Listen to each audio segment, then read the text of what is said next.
Yes, guys. So, a very good evening to all of you. So, we have come here for the pharmacology session, and I am there online with you on YouTube. I hope you people have got a link for this YouTube session also. So, in case you want to interact with me, you can interact with me directly on the chat box, right? So, guys, we are going to start this pharmacology session. I am there online with you. Yes, yes. Dr. Nero, hi. Dr. Anuj Kumar Chaudhary, a very good evening. Dr. Ruby, Dr. Koshita. Yeah, so hello to everyone. Guys, we will have the one shot sessions in month of January, right? Uh, right. It will affect the proofreading. Prashant Singh, your doubt is regarding a gentamicin. It will affect the proofreading. Yes, Dr. Megha, a very good evening. So, guys, in this session, I will tell you about the important topics of INICET exam. So obviously, because of time constraint, we cannot discuss all the topics, but I will tell you these like the list of topics which are important for your exam. And I'll also cover few important latest updates which have happened in those fields which may be asked in your exam. So the session will be lasting for approximately 2 hours. Like we'll take around 2 hours to finish the session, or maybe if you will allow me, and if we go for uh, like if we go a bit fast, so we can also wrap up early in 1.5 hours also. Yes, so Dr. Prashant Singh, it's proofreading. It's gentamicin will affect the proofreading. So messenger RNA reading basically, like aminoglycosides prevent or interfere with the messenger RNA reading. So guys, starting with the first important topic, like the autonomic nervous system. Autonomic nervous system is a major topic of your pharmacology, and the most important topic is anti-glaucoma drug. So anti-glaucoma drug is the most important topic that is of all time asked in your INICET exam. It's a hot favorite topic of INICET people. They ask this anti-glaucoma drug. Particularly, they are very fond of asking the side effects of anti-glaucoma drug. So if I ask you this question, what is the drug of choice for glaucoma? You will say, sir, the medicine is prostaglandin F2 alpha analog. So who will tell me the name of the medicine which is drug of choice for glaucoma? It's a prostaglandin F2 alpha analog. The medicine name is latanoprost. So latanoprost is a drug of choice for this glaucoma. And what are the side effects of latanoprost? So we talk about the important side effects of latanoprost that we can remember with a mnemonic. The mnemonic is latanoprost. So we have the mnemonic like latanoprost. So this medicine can increase the length of eyelashes. Medicines can increase the length of eyelashes. These medicines can cause brown tanning of the iris. So this will cause tanning of the iris. The iris color will turn to brown. Now, prostaglandins can also result in edema, and this edema will typically occurs in macular region. We also call it cystoid macular edema. And prostaglandins are the pro-inflammatory medicines.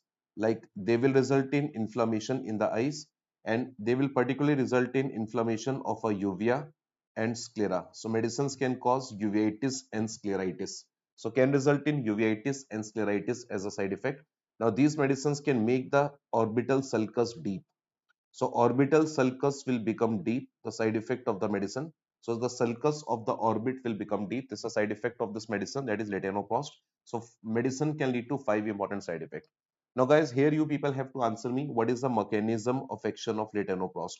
So I will give you a hint. The medicine is causing inflammation in uvea and sclera. So if a drug is causing inflammation in uvea and sclera, its mechanism has something to do with uvea and sclera. So who will tell me the mechanism of action of latanoprost? Latanoprost mechanism of action.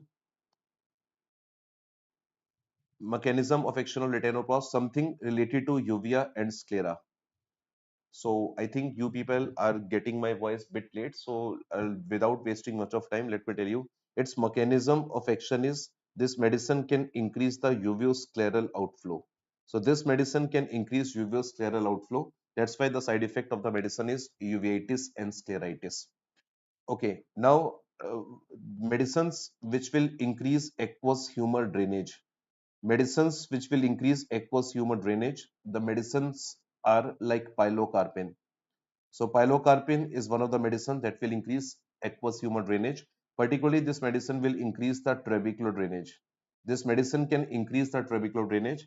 And one of the important unique side effect of pilocarpine is this medicine can result in peripheral retinal detachment and can also result in cataract. So I'm just highlighting one or two side effects because of the lack of time. I cannot cover all the side effects of the medicine. So pilocarpine can cause peripheral retinal detachment, and this medicine can increase the risk of cataract also in the patient. The drug name is pilocarpine. Now, there is one more drug that will increase trabecular outflow. One more medicine that will increase trabecular outflow. The medicine name is netarsudil. So, netarsudil is a drug that will also increase trabecular outflow by inhibiting the Rho kinase enzyme. So, this medicine can inhibit the Rho kinase enzyme and can increase the trabecular outflow. And one of the important side effects of this medicine is corneal verticillata. So, this medicine will deposit in cornea, can result in corneal verticillata as a side effect. Now, this medicine can also result in corneal edema.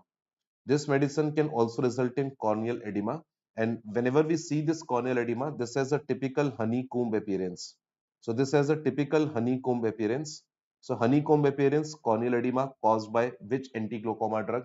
Answer is netarsudil. So, netarsudil is a medicine that will cause honeycomb appearance as a corneal edema. Now we have the medicines that can stop the aqueous humor synthesis. So the medicines that will stop aqueous humor synthesis, we have beta blockers. So beta blockers, we have a drug timolol. So timolol is a medicine that will stop the aqueous humor synthesis.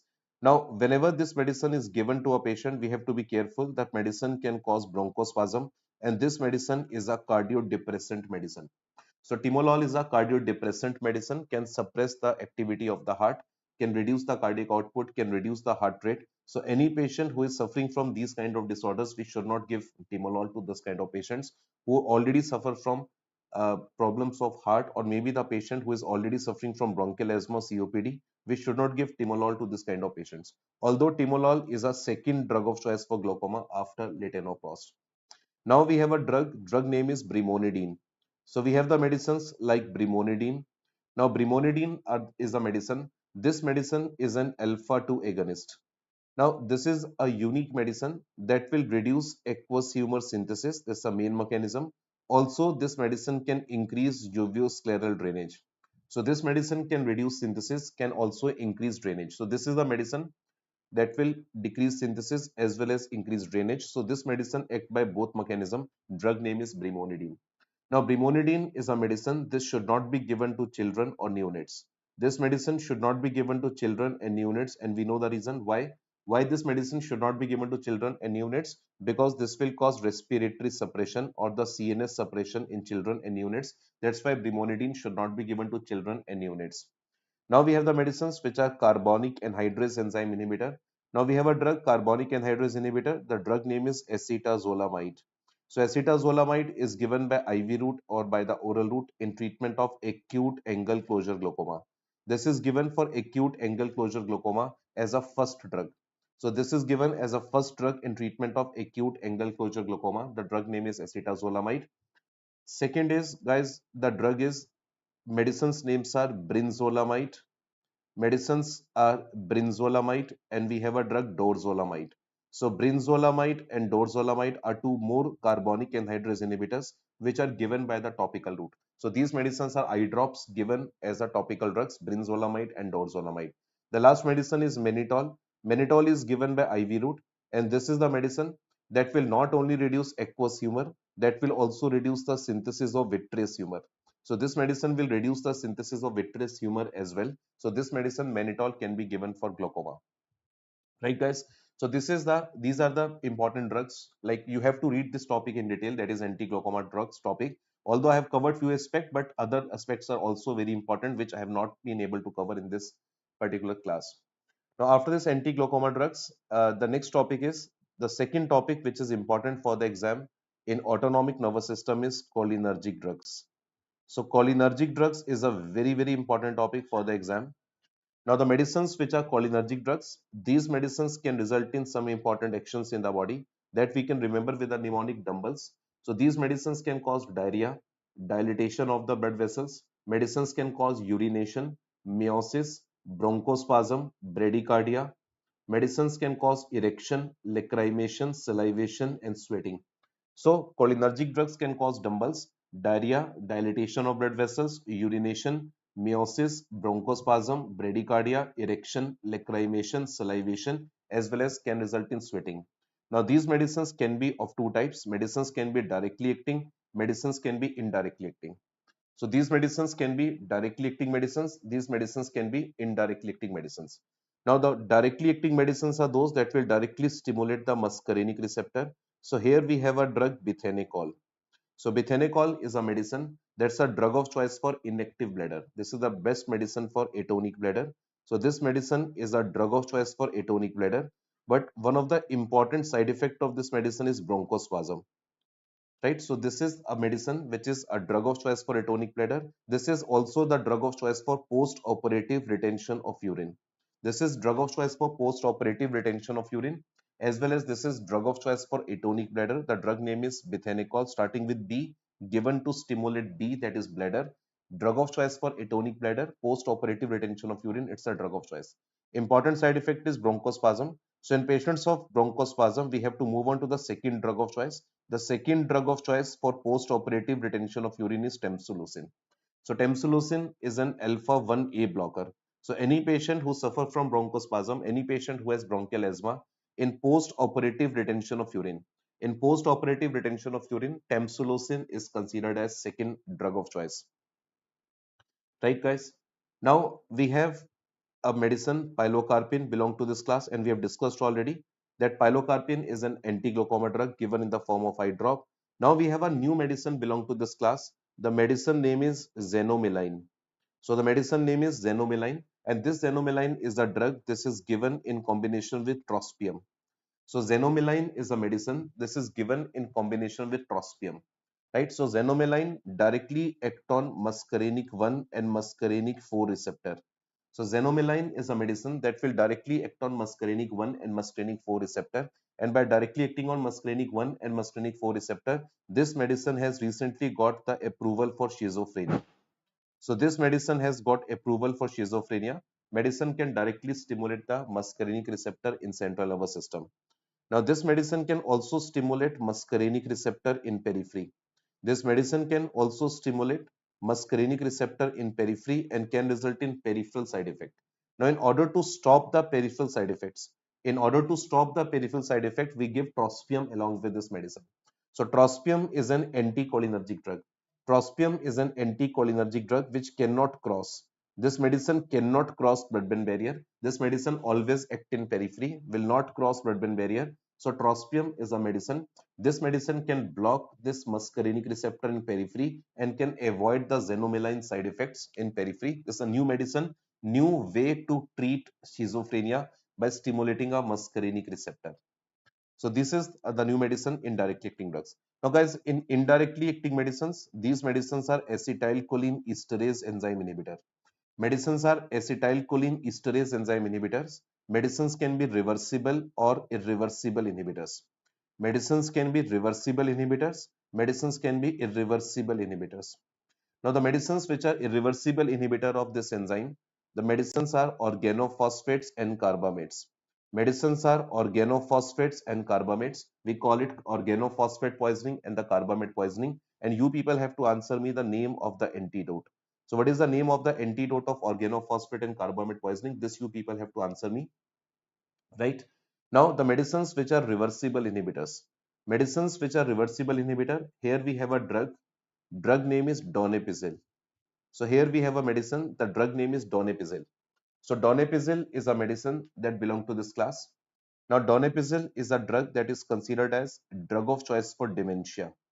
So this medicine is a drug of choice for dementia, and we discussed during our lecture also, one of the important side effect of donepezil is diarrhea. And because of this side effect of diarrhea, we give a medicine rivastigmine. So rivastigmine is a medicine that can be given in the form of skin patch. And when this rivastigmine is given in the form of skin patch, we can avoid the medicine side effect, that is diarrhea. So diarrhea is a side effect that we can avoid by giving donepezil. Instead of donepezil, we can give rivastigmine skin patch. We can avoid the side effect of donepezil, that is diarrhea. So donepezil is an important drug. Rivastigmine asked last time in your AIMS exam. It is given in the form of skin patch, so important for the exam. Now we have a medicine over here. The drug name is physostigmine. So physostigmine is a medicine. This is a drug of choice for datura poisoning. So last year May AIMS exam they asked this datura poisoning. So datura poisoning, belladonna poisoning. So belladonna poisoning, datura poisoning, physostigmine is a drug of choice. So this topic is very important for the exam, cholinergic drugs. So donepezil is given for dementia, asked in November AIMS. Physostigmine, physostigmine asked in May AIMS 2023. Now the third medicine is neostigmine. So neostigmine is a medicine that is used in cobra bite. So neostigmine is a medicine that is used in cobra bite after anti-snake venom. So after anti-snake venom, this is given for cobra bite. So neostigmine is given for cobra bite after anti-snake venom, and neostigmine is never given alone. It is always given with low dose of atropine. So neostigmine is always given with low dose of atropine. It is never given alone in cobra bite, and it is always given after anti-snake venom. Now neostigmine is also given for reversal of skeletal muscle relaxant. So reversal of skeletal muscle relaxants, we can use neostigmine. But who will tell me the name of a drug that is particularly given for the reversal of V-curonium or rocuronium? So which particular drug is given for V-curonium and the rocuronium? Although neostigmine can be used, neostigmine is given for the reversal of all skeletal muscle relaxant. This can be given for reversal of all skeletal muscle relaxant. But apart from neostigmine, we have one more drug that we can use for the reversal of V-curonium and rocuronium. So I have forgotten the name of that medicine. You people have to answer me that question. Now we have a drug name is physostigmine. Now physostigmine is a medicine. This is also very important drug for the exam. This is drug of choice for myasthenia gravis. So physostigmine is a medicine that's a drug of choice for myasthenia gravis. So this medicine is drug of choice for myasthenia gravis. So treatment of myasthenia gravis, physostigmine is a medicine that is drug of choice. Very good. So you people have answered correctly. It's Sugama-dex. So Sugama-dex is a medicine.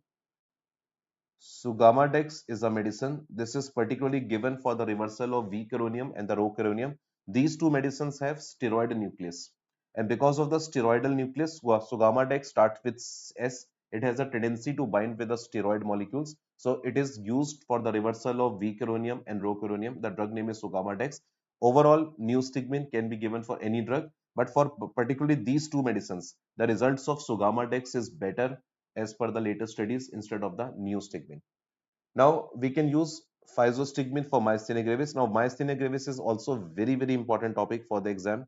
You can be asked about the all medicines which we use for this myasthenia gravis, right?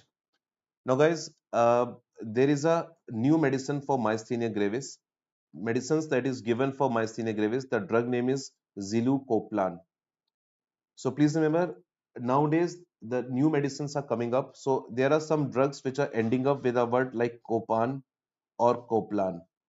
Now these medicines which end with the word copan and coplan, please remember, these medicines are antagonist. These drugs are antagonist of complement factor. So they are the antagonist of the complement pathway of the body. So they are the antagonist of complement factor. Particularly they are inhibitor of C5 conversion to C5A. These medicines are particularly inhibitor of the conversion of C5 to C5A. Medicines name end with the word uh, coplan. They are inhibitor of alternative complement pathway, not the direct complement factor. Please make a correction. They are the inhibitor of alternative complement pathway.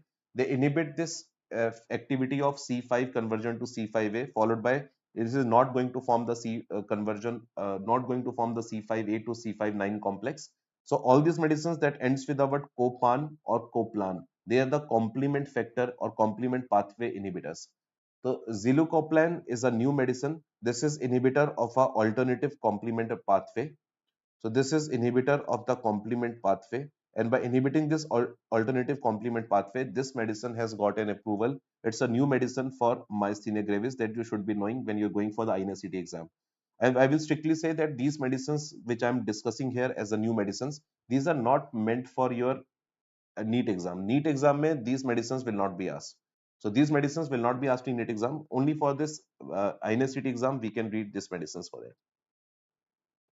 Yes, yes. Sorry, please make a correction. Yes, Dr. DHDBD has mentioned it. It's not physostigmine, it's pyridostigmine. Yes, doctor. I'm so sorry for this mistake. So it's pyridostigmine, not physostigmine. We have covered above. Physostigmine we have covered above. It's pyridostigmine. So pyridostigmine is drug of choice for myasthenia gravis, but zilucoplan is a new medicine that we can also use for this condition. Guys, this is all about the cholinergic drugs. So I told you this topic is very, very important for the exam. So all drugs which we have covered in cholinergic drugs, you should read in detail. Like I'm just touching the medicines because of lack of time, but you should read these medicines in detail. Now, after this topic number two, topic number three, which is important, is alpha blockers. So alpha blocker is a very, very important topic. And here the most important drug for the examination point of view is tamsulosin. Second drug which is important is prazosin. So tamsulosin, prazosin are two medicines which are important for the exam. Now tamsulosin is specific alpha 1A blocker. Now this medicine is considered as drug of choice for BPH. This medicine we have covered. It's a second drug of choice for post-operative retention of urine, and this medicine is also the drug of choice for expulsion of urethral stone.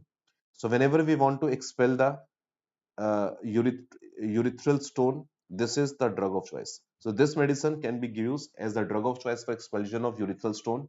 This medicine is second drug of choice for post-operative retention of urine. Also, it's a drug of choice for benign prostate hyperplasia. Now, whenever we give tamsulosin to a patient, its important side effect of tamsulosin, we can remember with the mnemonic, that is fire. So this medicine can cause floppy iris syndrome. This medicine can result in floppy iris syndrome as a side effect, which is meiosis. So this medicine can cause meiosis during cataract surgery. So medicine can cause meiosis during cataract surgery. This is the first problem. And the second problem with this medicine is retrograde ejaculation. So this medicine can cause retrograde ejaculation as a side effect. So floppy iris syndrome, retrograde ejaculation, two important side effects of this medicine, that is tamsulosin. So this is very important for the exam. Now, this medicine will provide you fastest symptomatic relief. Medicine will provide you fastest symptomatic relief in patients of BPH. So, fastest symptomatic relief in patients of BPH is given by the tamsulosin. And if the question is asked to you, what is the second drug of choice for BPH? So, guys, please remember the second drug of choice for BPH are 5 alpha reductase inhibitors. So, 5 alpha reductase inhibitors are the second drug of choice for BPH. Now, apart from these 5 alpha reductase inhibitors and tamsulosin, we can also use a medicine for BPH. Drug name is mirabegron, which is a beta 3 agonist. I can also use trospium. So trospium we have covered above also. This is muscarinic 3 receptor blocker. So these medicines can relieve the urge. These medicines can relieve the urge that is associated with BPH. So these medicines also have role in treatment of BPH. So medicines have also used for the treatment of BPH. Now, if we talk about prazosin, prazosin is used as a vasodilator. And please remember the one important thing, they are continuously asking again and again, the treatment of scorpion bite. When treatment of scorpion bite, guys, the first thing we have to give is antivenom. So first of all, we will give antivenom. And if antivenom is not able to control, the BP is still high. If antivenom is not able to control the symptoms of scorpion sting, then after that we have to give this medicine, that is prazosin. So prazosin is given to take care of the high blood pressure associated with scorpion bite, but only it is only always be given after the antivenom. So first is antivenom, then we give prazosin after that. So this is the important topic. The third topic number is alpha blocker. Now, topic number four, which is important for your exam, is medical emergencies. So, in autonomic system, they have given you so many medical emergencies, and you should be knowing the treatment and all the drugs which we use for medical emergencies, right? And you know that which drugs are most important in medical emergencies. In medical emergencies, the most important drugs are catecholamines. And among catecholamines, which drugs are very important for the exam? You must be knowing adrenaline is the most important drug, followed by noradrenaline and dopamine. So adrenaline, noradrenaline, dopamine, and if you can read the other medicine like dobutamine. So these are the important drugs which are catecholamine. There are two catecholamines which have also been asked in your exam. Like there is the drug isoprenaline. Now isoprenaline asked last year in your exam. There is a drug phenoldopam. Phenoldopam asked around 3 years back in your AIMS exam. So these are the six catecholamine which are very important for the exam. Now, here I can discuss only one medical emergency with you, but you people are supposed to read all the medical emergencies where these catecholamine drugs are used. So, I will only cover the ACLS algorithms. So, advanced cardiac life support. So, advanced cardiac life support, I will discuss the treatment of bradycardia. I will discuss the treatment of bradycardia. I will discuss the treatment of cardiac arrest and the treatment of tachycardia. So we have ACLS algorithm, advanced cardiac life support algorithm, treatment of bradycardia, treatment of cardiac arrest, treatment of tachycardia. So for bradycardia, guys, the drug of choice you will mark is atropine. So atropine is a drug of choice. The starting dose of atropine is 1 milligram. Maximum dose of atropine you can give is 3 milligram. Starting dose 1 milligram, maximum dose 3 milligram. And if atropine is not able to control, you will give the beta 1 agonist medicine. So atropine can block muscarinic 2 receptor, can increase the heart rate. And if atropine is not able to control, we have to move on to beta 1 agonist medicines. Now, the beta 1 agonist medicines that I can use over here are adrenaline or the dopamine. So adrenaline and the dopamine can be given for bradycardia. Now, the medicines which are given for cardiac arrest, the patient of cardiac arrest can come to you with two types of rhythm. Patient can come to you with shockable rhythm, or patient may come to you with non-shockable rhythm. So patient may come to you with shockable or non-shockable rhythm. Now, for the shockable rhythm, if we talk about the shockable rhythms, there are shockable rhythms like ventricle fibrillation and pulseless ventricular tachycardia. So guys, what happens in ventricle arrhythmias? Basically, this is ventricle arrhythmias. So in ventricle arrhythmias, patient cardiac output has become almost zero. So this is the problem. So here we give the shock first, and after giving shock, we start the CPR. Now this is done two times. Now after doing it for two times, we have to give the drugs in case the patient is not revived, and the adrenaline is a medicine that is used. Now here you people have to tell me what is the concentration of drug that I will use, what is the dose of the medicine that I need to inject, what is the route of administration that I want to give, what is the volume of the drug that I will inject. So here you have to answer me four questions regarding adrenaline. When I use this medicine for when I use this medicine for cardiac arrest, I will use which concentration, which dose, which route, and which volume. Yes, Anurag Bhagat, atropine is no longer be a part of cardiac arrest algorithm. You have to understand, bradycardia ka drug of choice है atropine. But there was a time when atropine used to be given for cardiac arrest also. But nowadays, atropine is not a part of cardiac arrest algorithm. There are two medicines which are no longer be a part of cardiac arrest algorithm. One is atropine. Atropine is no longer be a part, and even the vasopressin. There was a time when vasopressin was the part of this algorithm. So atropine and vasopressin was removed. For bradycardia, Anurag, there was a time when atropine used to be given as a starting dose of zero point 0.5 milligram. Now this is also gone. So zero point 0.5 milligram of atropine is also gone. Now the starting dose is 1 milligram. These all these are the latest trends in ACLS algorithm that you should be knowing, right? Yes, so many of you have answered it correctly. So concentration is 1 is to 10,000 that we need to give, and the dose of the medicine is 1 milligram. The route is intravenous or the intraosseous route, where the tibia is the bone where we give the medicine, and the volume of the drug is 10 ml. So volume of the drug is 10 ml that is given to the patient. Now, if this uh, adrenaline is given, but again there is a recurrence. After giving adrenaline, again there is a recurrence. So if there is a recurrence of arrhythmia after giving adrenaline, I have to give the medicine dose amiodarone. So amiodarone is a drug of choice for ventricular arrhythmia. Amiodarone is a drug of choice for ventricular arrhythmia. This is given, and this is given as a dose of 5 milligram per kg. The second dose is 2.5 milligram per kg, and this is given as a bolus dose. So who will tell me in a 60 kg person? In a 60 kg person, how much is the dose of amiodarone? and how much is the dose of lidocaine. Second drug is lidocaine, that is given. The starting dose 1.5 milligram per kg. The second dose is 0.75 milligram per kg. This is also given bolus. So what is the dose in 60 kg person? You have to calculate by yourself the dose of amiodarone and lidocaine. Now, patients who have non-shockable rhythm, this is pulseless electrical activity. Patient can have the pulseless electrical activity, or the patient can have the asystole. So pulseless electrical activity and asystole. These are the two non-shockable rhythm. So here we do the CPR, and after that we give only adrenaline.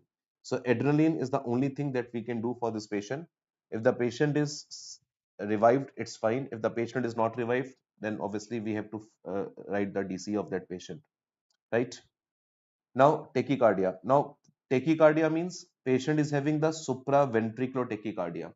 Patient is having the arrhythmia present above the ventricle. Now guys, try to understand. When the arrhythmia is there in the ventricle, this is highly unstable patient. When the arrhythmia is present above the ventricle, the patient is not going to die. The only concern is this supraventricular tachycardia should not get shifted to the ventricle. So supraventricular tachycardias like atrial fibrillation, atrial flutter, re-entry phenomena should not reach the ventricle, because if they will reach the ventricle, this is known as paroxysmal effect. This is known as paroxysmal effect, and this is known as PSVT, paroxysmal supraventricular tachycardia. This is something that we need to stop, and this is stopped by blocking the AV node. So we can block the AV node, and which medicines can block the AV node? So we have four medicines that we can block, we can use to block the AV node. The drug of choice is adenosine. So adenosine is a drug of choice. We can also use beta blocker, calcium channel blocker, and digoxin, right? So digoxin, calcium channel blocker, beta blocker, these medicines can be given for the treatment of PSVT. Now here, what is the dose of adenosine?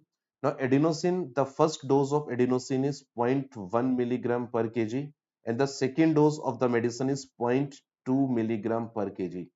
So in a 60 kg person, guys, can you please calculate the dose? In a first dose is 0.1 milligram per kg, the second dose is zero point 0.2 milligram per kg. So if in case you want to calculate the dose in 60 kg, you will come to the exact value. Now this is given by IV bolus, and this IV bolus is immediately followed by saline push. This is immediately followed by saline push because the medicine has very short half-life. Because of the short half-life, this medicine IV bolus is immediately followed by saline push. So guys, there are three anti-arrhythmic drugs we people have covered. There are three anti-arrhythmic drugs which we people have covered here, which are the part of our ACLS algorithms. One is adenosine, second is amiodarone, third is lidocaine, and the calcium channel blocker, the drug is verapamil. So verapamil is a second drug of choice for supraventricular tachycardia.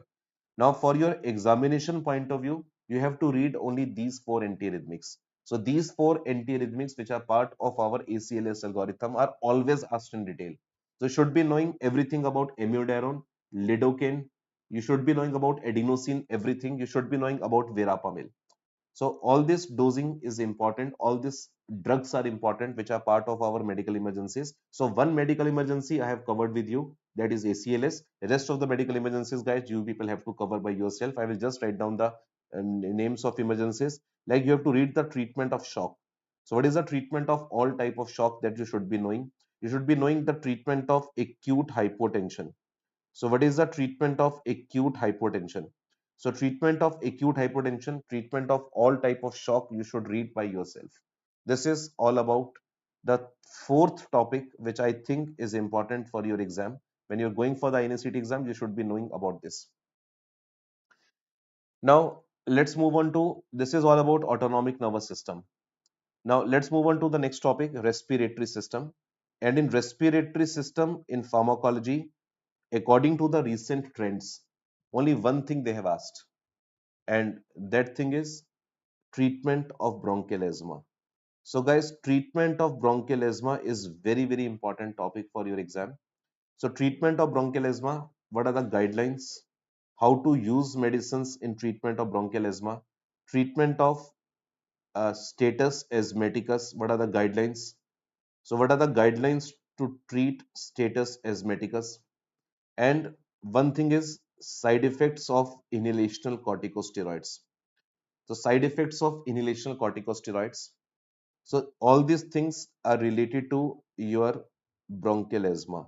So these are the things which are important in bronchial asthma. So the only important topic which I can tell you, which can be asked in patients, which can be asked in your INICET exam, that is bronchial asthma topic. So especially the treatment guidelines, status asthmaticus guidelines, and the side effects of inhalational corticosteroids.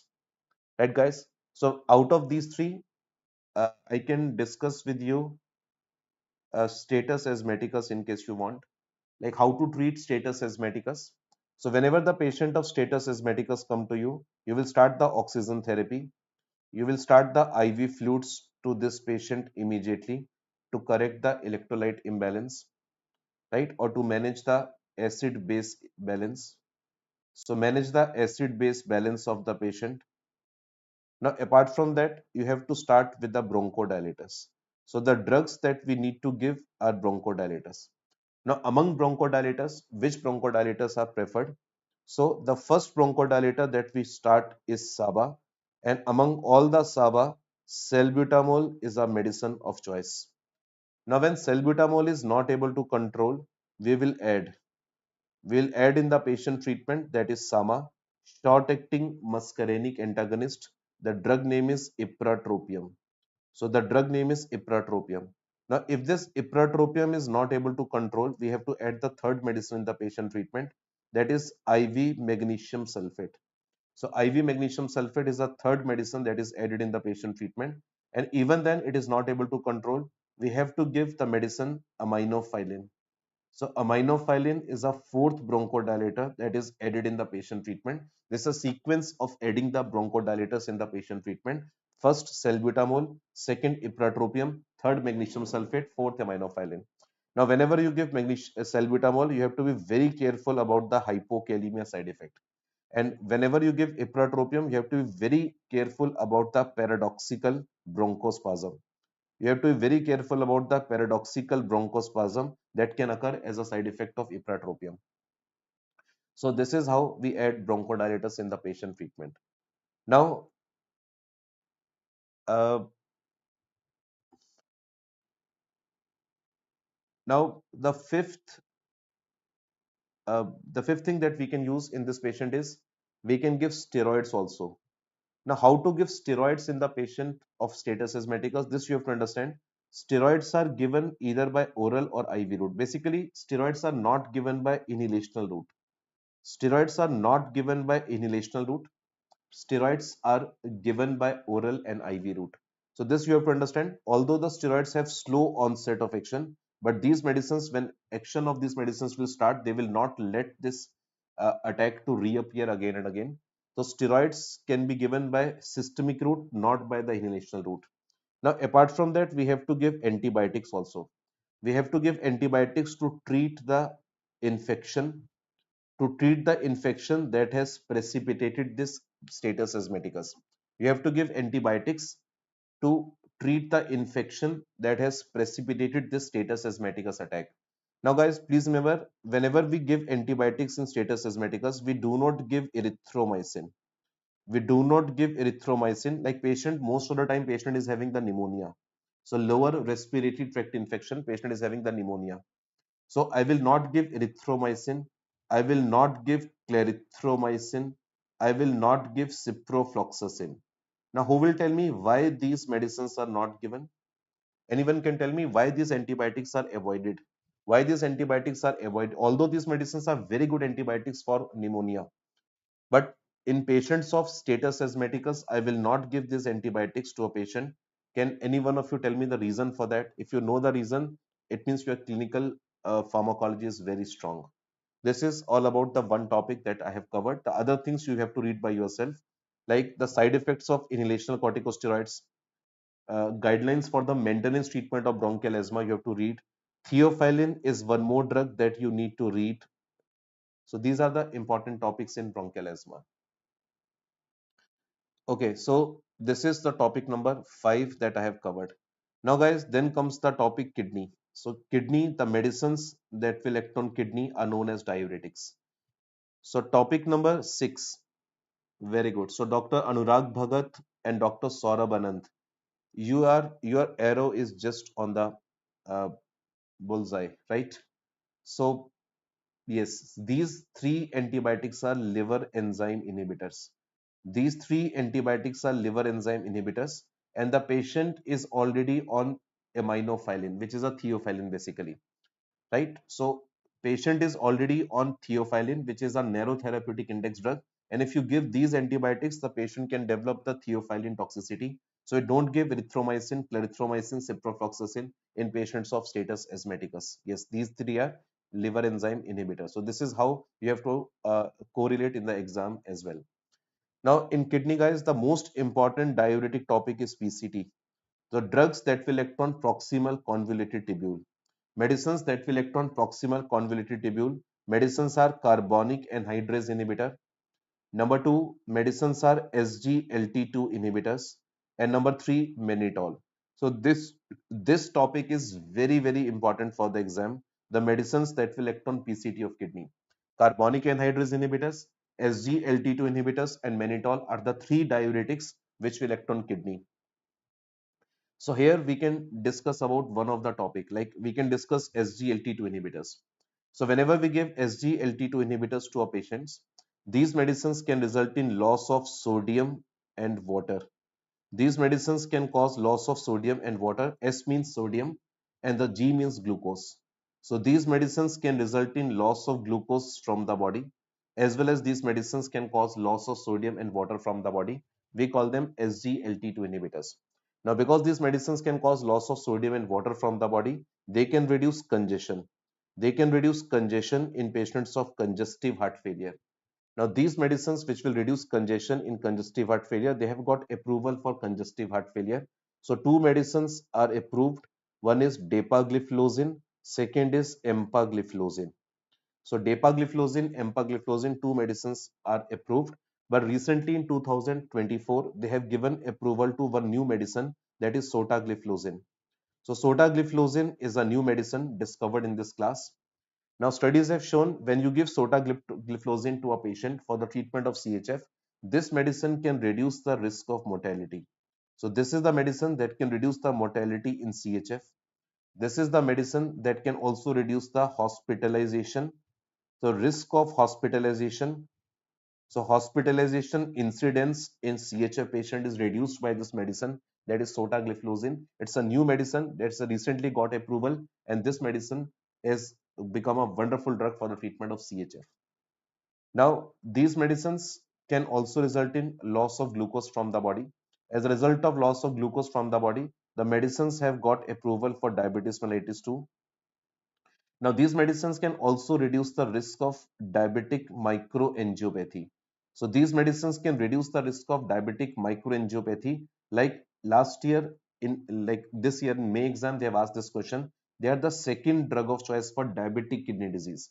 So, these medicines can reverse the proteinuria. So, these medicines can reverse the proteinuria. They are the second drug of choice for diabetic kidney disease. Medicines are SGLT2 inhibitors. They are the medicines which we use for diabetic kidney disease. Now, these medicines can also reduce the risk of macroangiopathy. Now, in macroangiopathy, they can reduce the risk of coronary artery disease. So, medicines can reduce the risk of coronary artery disease. Medicines can reduce the risk of microangiopathy like diabetic kidney disease. They are the second best medicine for the proteinuria. Now, what are the side effects of these medicines? So most of the time in last 2-3 years, they have asked the side effect of this medicine. So these medicines can cause loss of sodium and water from the body. Now, as a result of sodium and water loss from the body, these medicines can result in dehydration. So one of the important side effect is dehydration. Now, because these medicines can cause dehydration, they can reduce the kidney blood flow, and by reducing the kidney blood flow, they can reduce the GFR. And because these medicines can reduce the GFR, these medicines are contraindicated. Contraindicated in patients of AKI.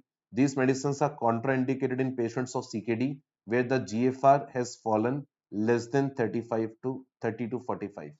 Medicines are contraindicated in CKD and medicines contraindicated in AKI. But there is one drug, empagliflozin. Empagliflozin need to be reduced when the GFR will fall below 10 to 15. This was the question asked last year in AIMS exam, like which gliflozin is safe to use in CKD. So empagliflozin is a medicine that is safe to use in CKD. This can be given till the time GFR will not reduce less than 10 to 15. Now, because these medicines can cause dehydration, these medicines should be stopped. These medicines should be stopped 3 days before major surgery. So before any major surgery, these medicines should be stopped 3 days before. Otherwise, there is a risk of post-operative hypotension. So risk of post-operative hypotension is there. Number two, because this medicine can cause sodium and water loss, medicine can cause hypotension as a side effect. Now, as a result of hypotension, patient can fall down, patient can have the bone fracture. So patient can have the bone fracture as a side effect. Now, this side effect is seen with canagliflozin. So canagliflozin is a medicine that has a maximum risk of causing bone fracture because of this hypotension.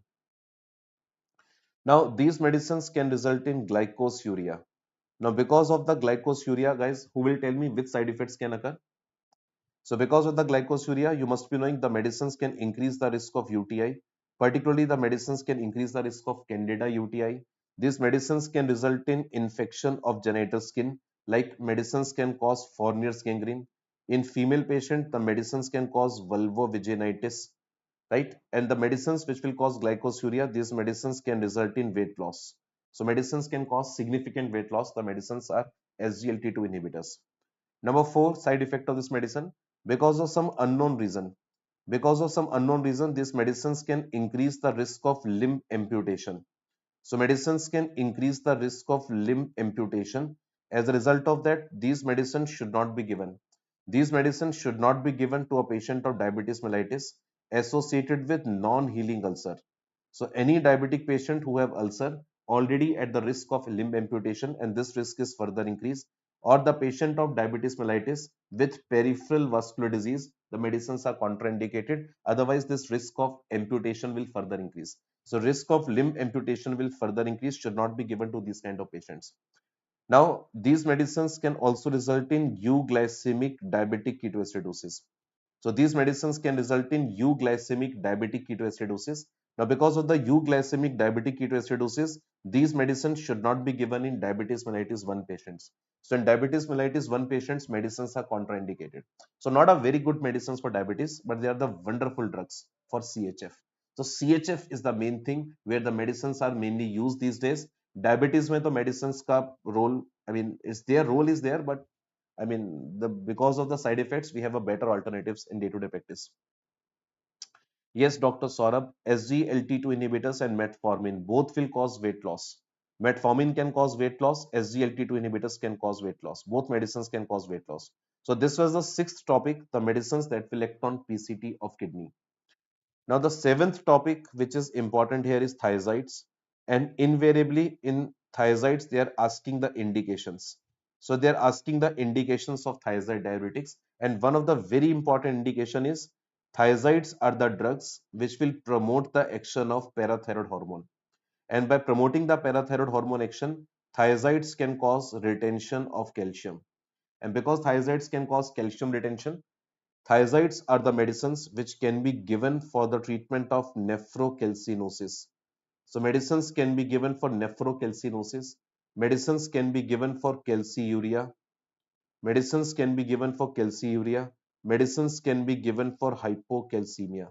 So these medicines can cause calcium retention. This is the most important point they are asking. Yes, Dr. Sangeeta, these medicines can cause glycosuria. We discussed already. You can see here. Dr. Sangeeta, these medicines will cause glycosuria, SGLT2 inhibitors. So thiazides ke indications they have asked in last 5 years. So they promote the action of parathyroid hormone given for nephrocalcinosis, calciuria, and hypocalcemia. Plus, these medicines have got approval as a first line drugs for maintenance treatment of hypertension. So these medicines are the first line drugs for maintenance treatment of hypertension. We prefer to use medicines like chlorthalidone and indapamide. So chlorthalidone and indapamide are two medicines. These medicines are the first line drugs for maintenance treatment of hypertension. Third indication, these medicines have got approval for diabetes insipidus.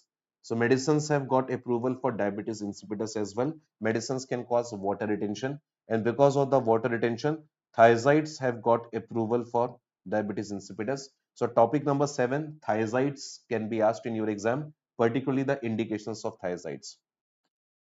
Now, after this thiazides, topic number 8, which is important for the exam, is potassium sparing diuretics.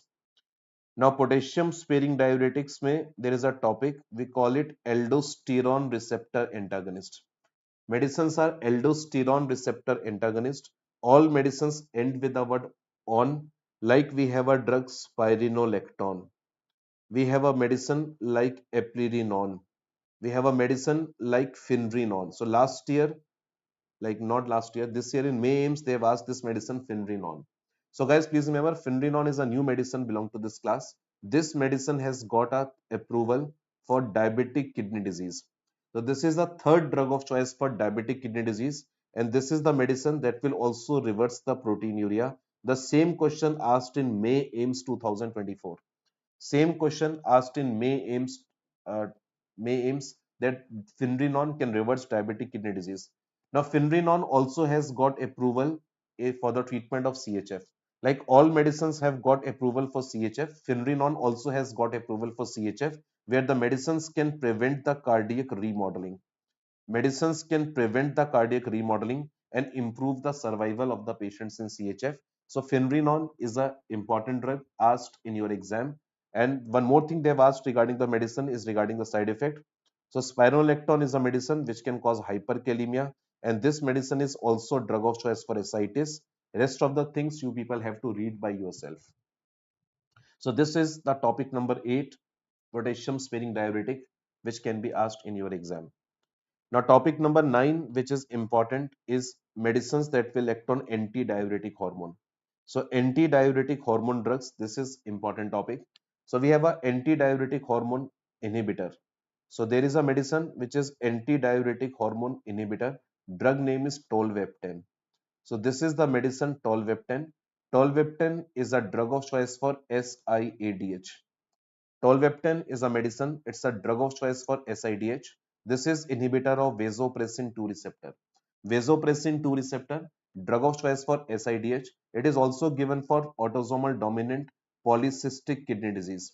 This is also given for autosomal dominant polycystic kidney disease. Now, one of the important side effect of this medicine is this medicine can cause hypernatremia. Now, as a result of hypernatremia, this medicine can result in osmotic demyelination syndrome. So this medicine can cause osmotic demyelination syndrome as a side effect. Number 2, this medicine can cause a very severe hepatotoxicity. This is the medicine that will cause severe hepatotoxicity as a side effect. So this medicine should not be given continuously. This medicine should not be given continuously for more than 30 days. Medicine should not be given continuously for more than 30 days, otherwise liver function will be damaged. Liver functions will get deranged. So medicine can cause hepatotoxicity, should not be given more than 30 days, and medicine can cause osmotic demyelination syndrome. So whenever you give this medicine, always give this medicine along with water. So this medicine should be given with water intake. So patients should take at least 2 to 3 liters of water. So 2 to 3 liters of water should be taken to avoid the medicine side effect. They call it osmotic demyelination syndrome. Right, guys? So ADH drugs में one drug I have covered, tolvaptan. There are two more medicines which act on ADH pathway. One is terlipressin, second is desmopressin.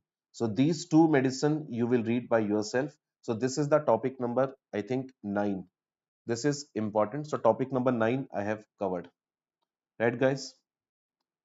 Now after that, uh, you people have to, yes, we are moving on to the next topic, cardiovascular system. So we're moving on to cardiovascular system now. So topic number 10, I think. Yes. So topic number 10, which is important for your exam, is anti-hypertensive drugs. So medicines which are anti-hypertensive drugs. This is very, very, very important topic for the exam. So very, very important topic for the exam. And these days, these people are very fond of asking AC inhibitors and ARBs. So AC inhibitor, ARBs, each and everything is important. Now, second topic which is important is calcium channel blocker. Particularly, they have asked you verapamil. So verapamil is a medicine they have asked you in detail in this antihypertensive drugs. Now, the very important is treatment guidelines. So how to treat hypertension, particularly hypertension associated with comorbidities. So hypertension associated with comorbidities, this is very important to know how to treat this patient of hypertension with comorbidities. So these three things, and number four is pregnancy induced hypertension. Which drugs are safe, which drugs are unsafe? These are the four aspects they've asked you in this topic of antihypertensive drug. This is something very important for the exam. So if you have any doubt regarding any of the topic, please ask. Otherwise, I will pick up one of the topic as per my choice and we'll discuss that topic. Now, before you decide which topic we need to discuss, I will tell you about one more drug. Drug name is aprocitentan. So aprocitentan is a new antihypertensive drug. Aprocitentan is a new antihypertensive drug. So it's a new antihypertensive drug which has recently got approval last month. So new antihypertensive drug. The drug name is aprocitentan. Now this medicine is endothelin. This medicine is endothelin receptor antagonist. This medicine is endothelin receptor antagonist. You can find out from its name also. This is an antagonist of endothelin. This is an endothelin antagonist. Endothelin receptor antagonist. And this is the medicine that will inhibit both ETA and ETB receptor. So this medicine can inhibit both ETA, endothelin A as well as endothelin B receptor. So drug name is aprocitentan, new antihypertensive drugs that we have covered. Okay, so you want me to discuss the hypertension guidelines, like hypertension with comorbidities. Okay, so guys, hypertension with comorbidities. So in your MCQ, if you find any question based on hypertension with some metabolic abnormality, so metabolic comorbidity, and this metabolic comorbidity can be related to glucose. Patient may be having the diabetes, so hypertension with diabetes, or maybe the patient is having hypertension with hyperuricemia or gout. So hypertension with gout, hypertension with diabetes, or the patient will have the hypertension with hyperlipidemia. So these are the three metabolic abnormality they can give you with hypertension, and they will ask you which medicines are best medicine to choose. So guys, whenever the question is asked on hypertension with comorbidity, answer always come from three first line drugs. So we have three first line medicines with us: AC inhibitors, ARBs, calcium channel blocker, where the dipins are important. Dipins are used as an antihypertensive, and the third is diuretics. So in diuretics, we have an option to use thiazides as a better option than furosemide. So these are the first line medicine. So every time you have to choose the answer from these first line medicines always. Like you cannot think about any fourth medicine in the exam because there is no guidelines which suggest to use any fourth antihypertensive or as a first line drug for hypertension. So always you have to choose the answer from these three. So hypertension with metabolic problems. So guys, please remember out of these three, this group of medicine, AC inhibitor, ARBs, these medicines can reverse all the three comorbidities. Like these medicines have anti-diabetic property, they have anti-gout property, and they also have hypolipidemic property. So these medicines can take care of the metabolic abnormality as well. So this is the drug of choice. If the BP is not controlled, you will add calcium channel blocker. If the BP is not controlled, guys, please remember the last option is add diuretics. You must be knowing diuretic side effect is metabolic problem. Diuretic side effect is metabolic abnormality. So AC inhibitor, ARB is first, calcium channel blocker second, the third is diuretic that you will choose. Now, if the patient is having hypertension with congestive heart failure, so hypertension with congestive heart failure, you have to choose a medicine that will control both. Hypertension with CHF, both together need to be treated. So the best medicine you will choose is furosemide. So diuretic will be the best medicine to be chosen. BP not controlled, you will choose AC inhibitor, ARBs. They prevent cardiac remodeling, reduce the mortality in the patients. Now, if the BP is not controlled, last option you will choose as calcium channel blocker. Now, calcium channel blocker will not help in CHF, but they will also not deteriorate the CHF, right, guys? Now, third, when the patient is having the hypertension with CKD. So, patient is having the hypertension with CKD. Now, when the patient is having the hypertension with CKD, first of all, you have to understand that CKD is something that has no treatment. We cannot reverse the CKD. The only treatment is dialysis, but we have to treat the associated problems. CKD के जो complications हैं that need to be treated. So whenever you get this question, you always have to find out the complication given in the MCQ. So first of all, you will find out in the MCQ whether they have given proteinuria or not given.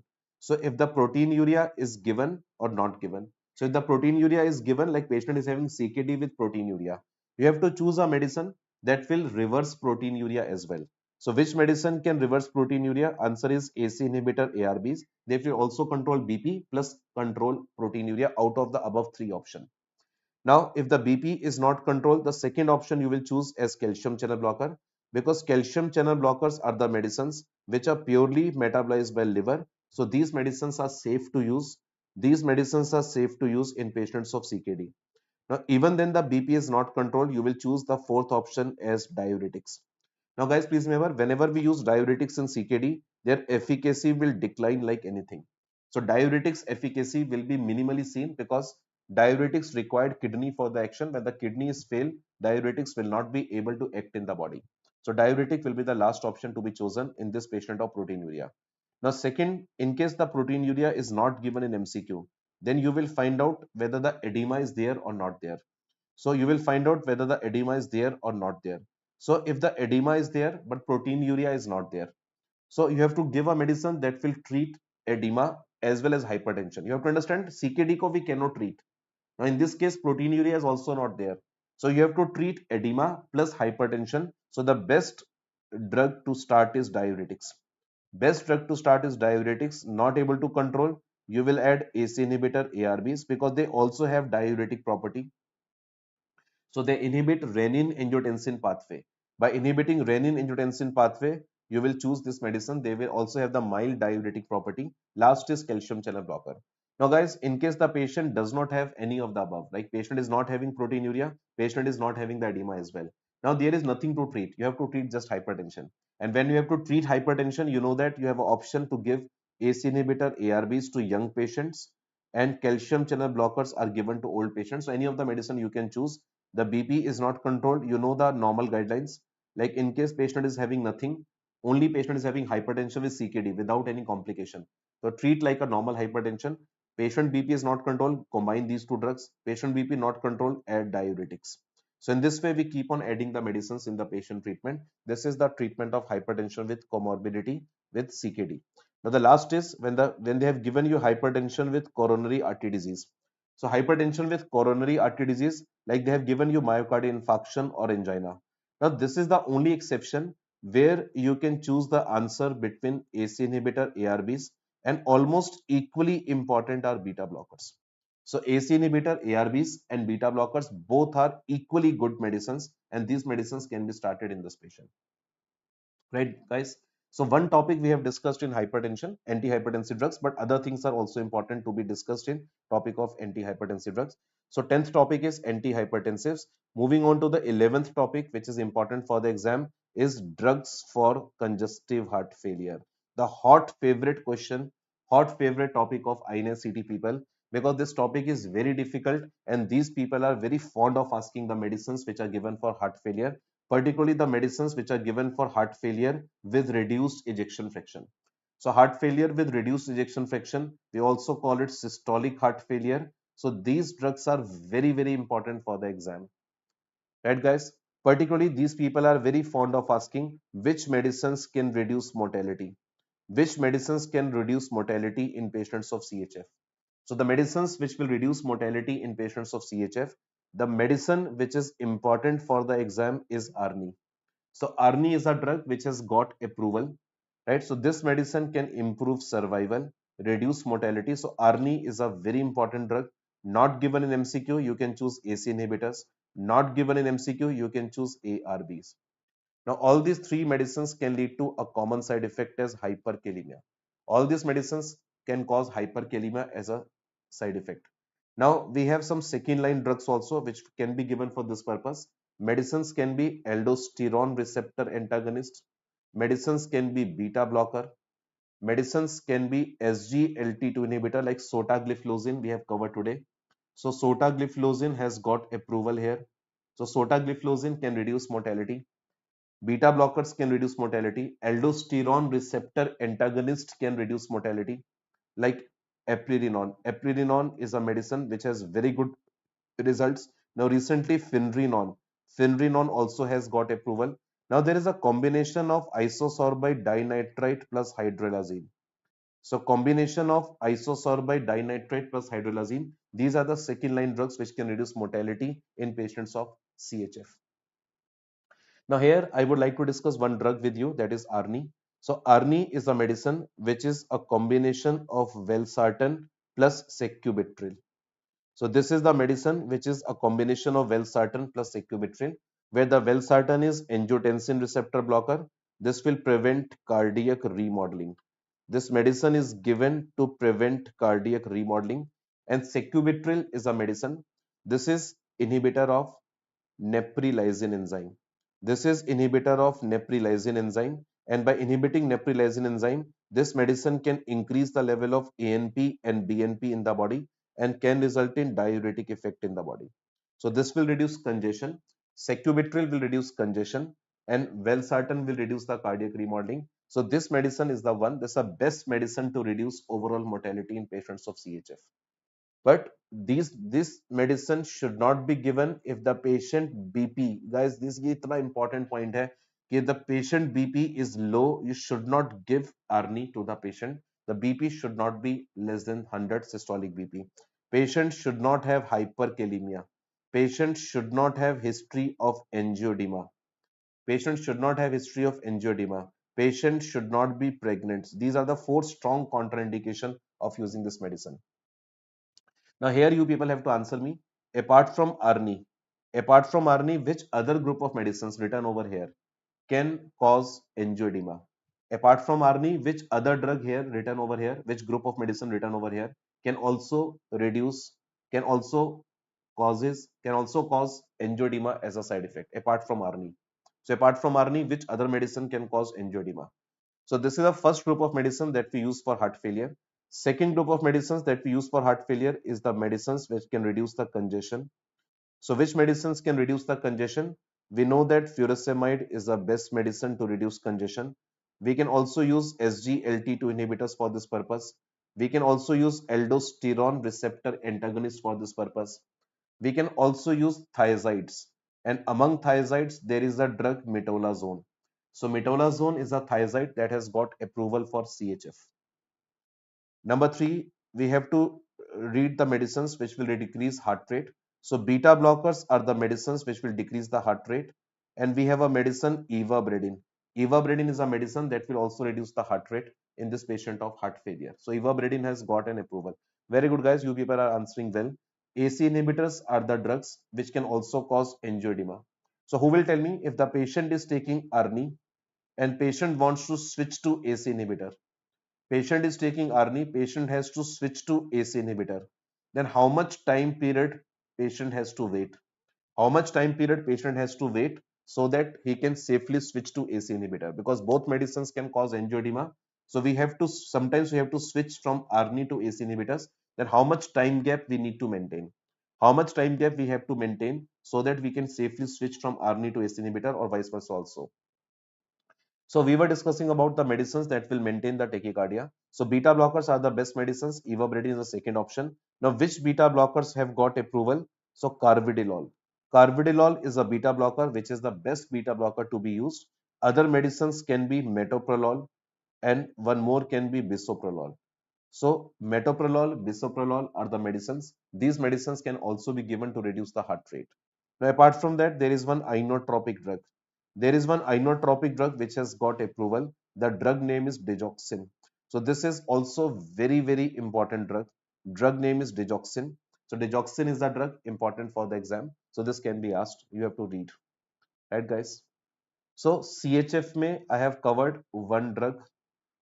नहीं, which topic we have covered? Yes, we have covered ARNI. Yes, ARNI is the drug that we have covered in CHF.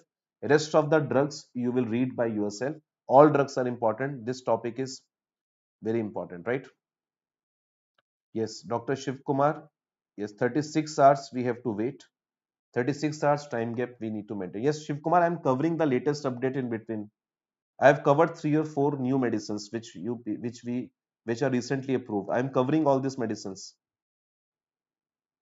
right? Guys, I hope you are able to note down these recent updates which I am covering in between. So this was the topic number 11 that was important for your exam that I have covered. Now after this, guys, uh,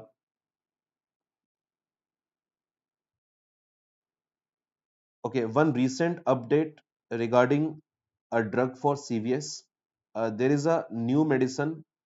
The drug name is sotatercept. So sotatercept is a new medicine which has got approval for the treatment of pulmonary artery hypertension. Although this topic is not very important for the exam, but I am just covering this topic here because this is a new medicine.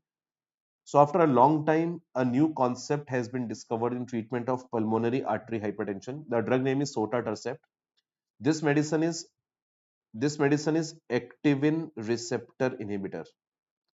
This medicine is activin receptor inhibitor, and because of this activin receptor inhibition, this is the drug which will lead to smooth flow of the blood. That will lead to smooth flow of the blood from the pulmonary artery. That will not lead to increased pressure in the pulmonary artery. It's a new medicine, new concept, activin receptor inhibitor. The drug name is sotatercept. It's a drug that has got approval for pulmonary artery hypertension. This is all about CVS. Now let's move on to the next topic, hematology. So in hematology, guys, you must be knowing which topics are very important here. Answer is all topics. This hematology is a topic which is a hot favorite topic for this INICET people. So topic number 12 I am going to discuss now. Medicines are antiplatelets. So antiplatelet drugs important. Particularly they ask questions on aspirin.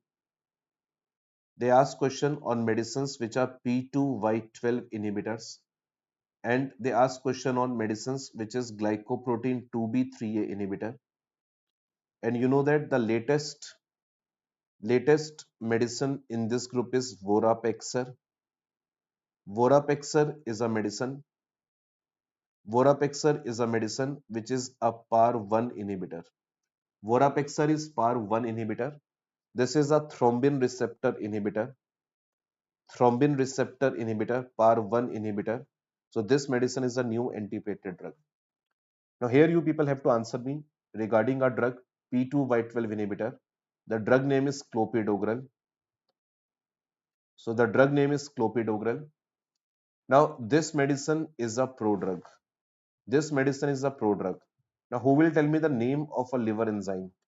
Who will tell me the name of a liver enzyme that is required for the activation of this clopidogrel?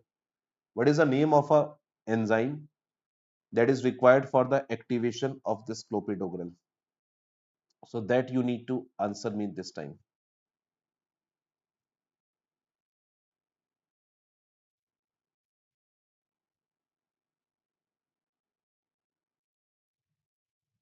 So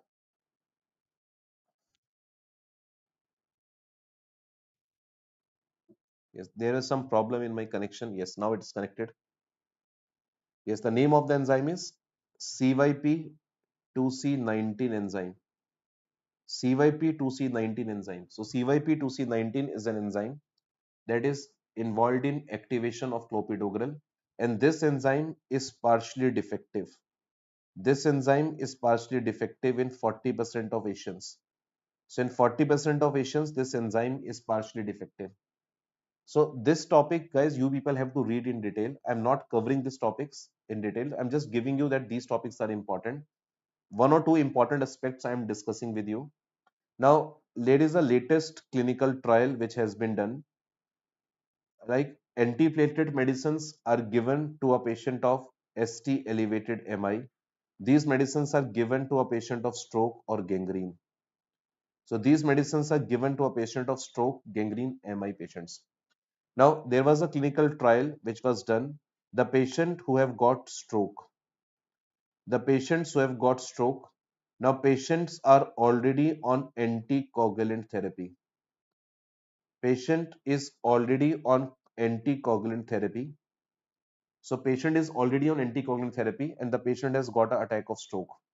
Then there is no advantage. There is no advantage of adding antiplatelet in this. So this was the recent clinical trial. The result has come out in, I think, August 2024. Like in a patient who is having the stroke and patient is already on anticoagulant therapy, like the different class of medicines. These are the antiplatelets. We are saying anticoagulant now, right? So the patient is already on anticoagulant therapy. For example, patient is on heparin, patient is on warfarin, right? So there is no advantage of adding antiplatelet in this patient treatment. This is what they have found in 2024 trial, right? So this is all about the topic number 12, that is antiplatelet drugs. Now topic number 13, which is important, is anticoagulants. Now guys, you must be knowing in anticoagulants, there are two types of medicines which are anticoagulants. One is directly acting, second is indirectly acting. Now the medicines which are directly acting, these medicines are factor 10 inhibitors. All medicines end with the word XA ban. And we have the medicines which are factor 2A inhibitors. We call them direct thrombin inhibitors. Now we have the indirectly acting medicines. Indirectly acting medicines given by parenteral route, like the heparin group of medicines. And we have the medicines given by oral route. We have a medicine like warfarin. So anticoagulant is a topic number 13, which is important for your exam.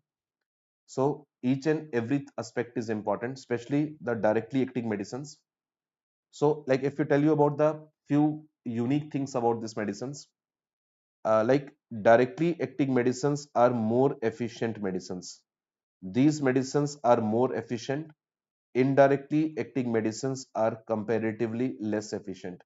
So heparin, warfarin are less efficient. Directly acting medicines are more efficient.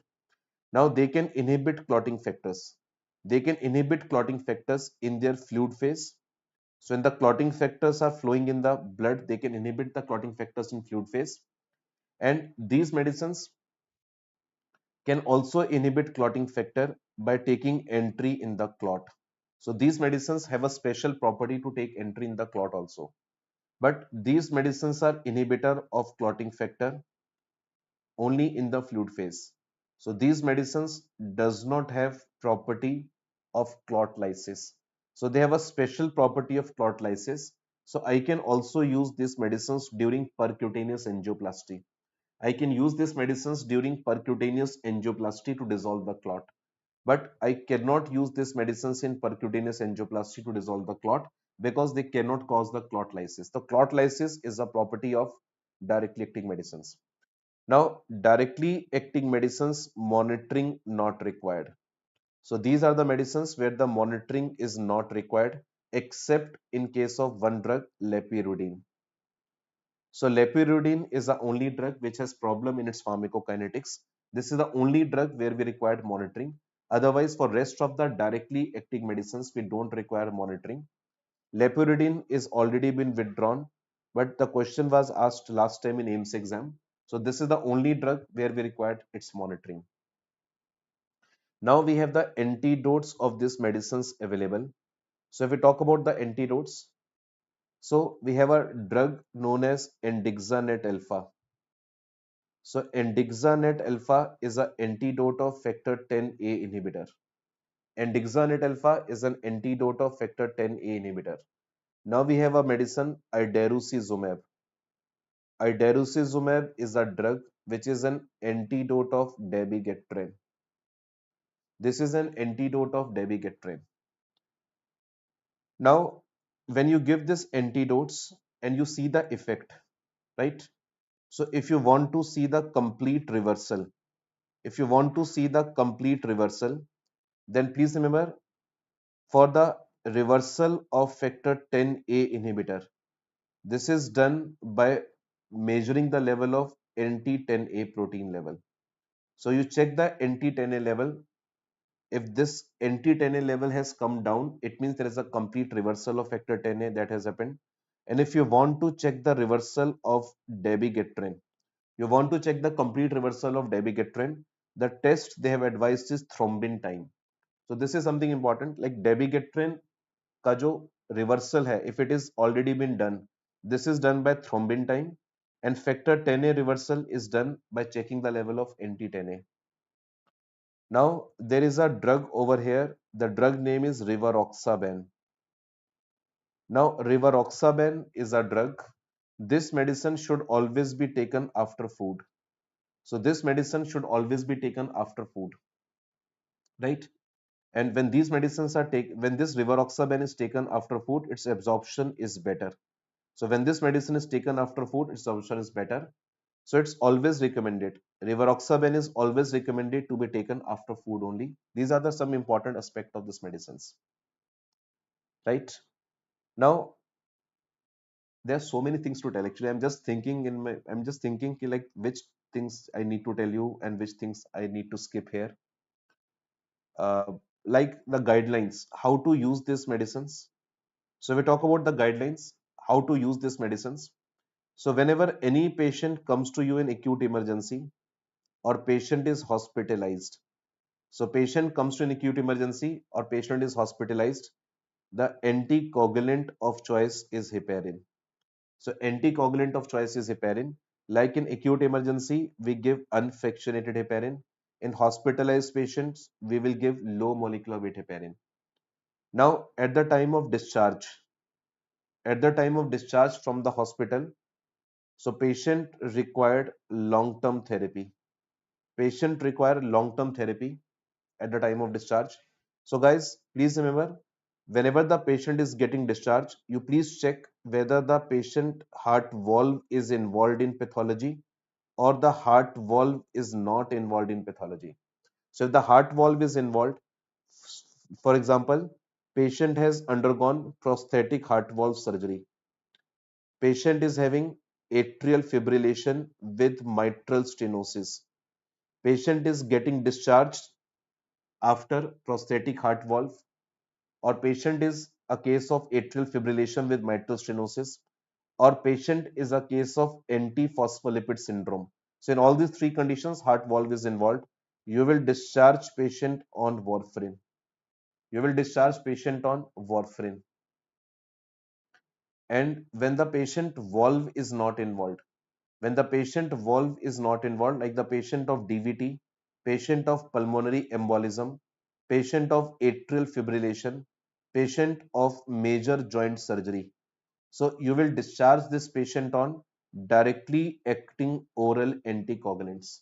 You will discharge patient on directly acting oral anticoagulants.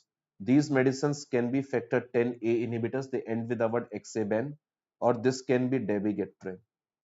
So this can be dabigatran, right? Now, third is if the patient is getting discharged and patient is having the cancer, then you will discharge patient on low molecular weight heparin. In case it is not given, you will mark directly acting oral anticoagulant. This is how you will use the guidelines to use these medicines in day-to-day practice, right? So this topic is important, anticoagulants. I have tried to cover few aspects in anticoagulants. So topic number 13 I have covered. Now moving on to topic number 14, which is important, thrombolytic drugs. So thrombolytic drugs, important topic. Now thrombolytic drugs are those medicines which are activator of tissue plasminogen. And when we activate tissue plasminogen, then plasminogen is converted to plasmin. Plasminogen is converted to plasmin, and now this plasmin can dissolve the clot. So this plasmin can dissolve the clot. We call them thrombolytics. Now we have some medicines which are inhibitor of the steps. Medicines names are IACA and Trenixa. So tranexamic acid and IACA, they are the inhibitor of the step plasminogen conversion to plasmin, and these medicines can be used as an antidote. Examples of thrombolytic drugs are like streptokinase. We have the medicines which end with our T place, like tinecteplase, alteplase, all those medicines are there. So this is the topic number 14, which is important for the exam. Topic number 15, which is important, the medicines which are given for hypercholesterolemia. So medicines which are given for hypercholesterolemia. So guys, you know that drug of choice for hypercholesterolemia is statins. And we know that among statins are HMG-CoA reductase enzyme inhibitor. Last time in AIMS exam, they asked you evolocumab. So who will tell me what is the mechanism of action of evolocumab? So evolocumab asked in your May AIMS exam. So who will tell me what is the mechanism of action of this medicine?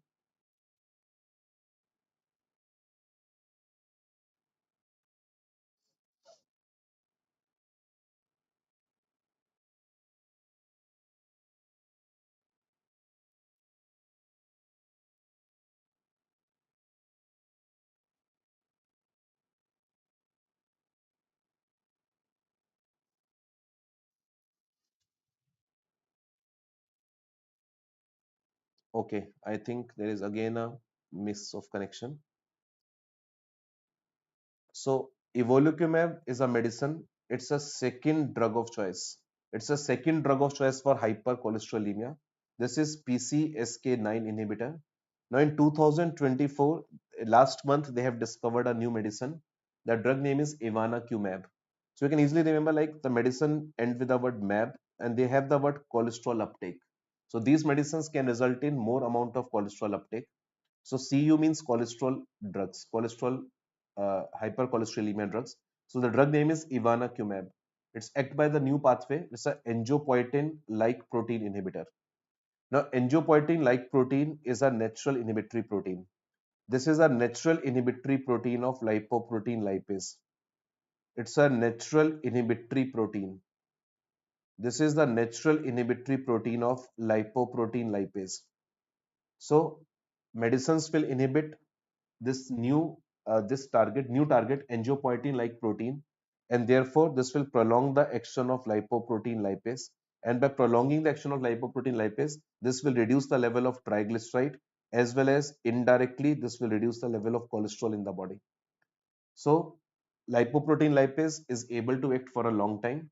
The drug is angiopoietin like protein inhibitor. The new medicine, the drug name is evanacumab. But as per me, in your November AIMS exam, the drug that is going to be asked is bempedoic acid. So bempedoic acid is a medicine that is going to be asked. So bempedoic acid is a new medicine for hypercholesterolemia given by oral route.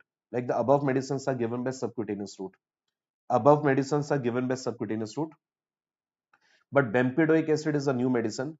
This is a ATP citrate lyase enzyme inhibitor. This medicine is ATP citrate lyase enzyme inhibitor. It's a new medicine, and this medicine will not cause side effect like myopathy. This medicine will not cause myopathy like statin. So this medicine has got approval in those patients who cannot tolerate statins.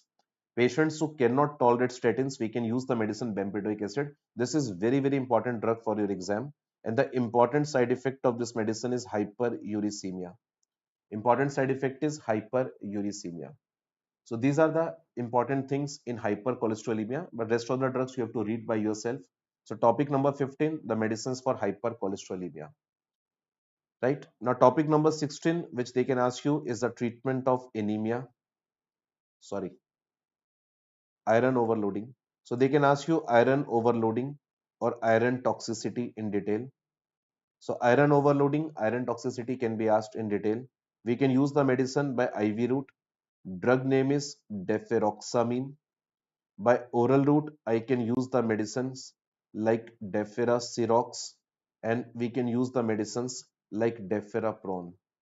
So deferapron, deferasirox given by oral route, and IV route we can give deferoxamine. Iron overloading is a one more topic. Recently, they have asked a topic sickle cell anemia. Sickle cell anemia, there is a drug which they can ask you. The drug name is crizanlizumab. Now you can remember crizanlizumab is a medicine that is given to stop the crisis. This medicine is given to stop the crisis in sickle cell anemia. Drug name is crizanlizumab. This is a p-selectin protein inhibitor. This is a p-selectin protein inhibitor. This is the drug that is useful, but the drug of choice for sickle cell anemia is hydroxyurea. Hydroxyurea is a drug of choice for sickle cell anemia, right? Hydroxyurea is a drug of choice for sickle cell anemia. This is topic number 16 that we have covered. That is all about hematology. Now, after this hematology, guys, let's move on to central nervous system. So next topic is central nervous system. Now, in central nervous system, topic number 17, which they have asked. Uh, Give me 1 minute. Yes. So in central nervous system, the first topic which is important for the exam is anti-epileptic drugs. So anti-epileptic drugs is an important topic. Last time they have asked this new anti-epileptic cannabinoid. So cannabinoid is a new anti-epileptic they asked last time in the AIMS exam. Now this medicine is given for the treatment of seizures that is seen in patients of Dravet's syndrome. So patients of Dravet's syndrome, this is used. Patients of tuberous sclerosis. So seizures in tuberous sclerosis, cannabinoid can be used.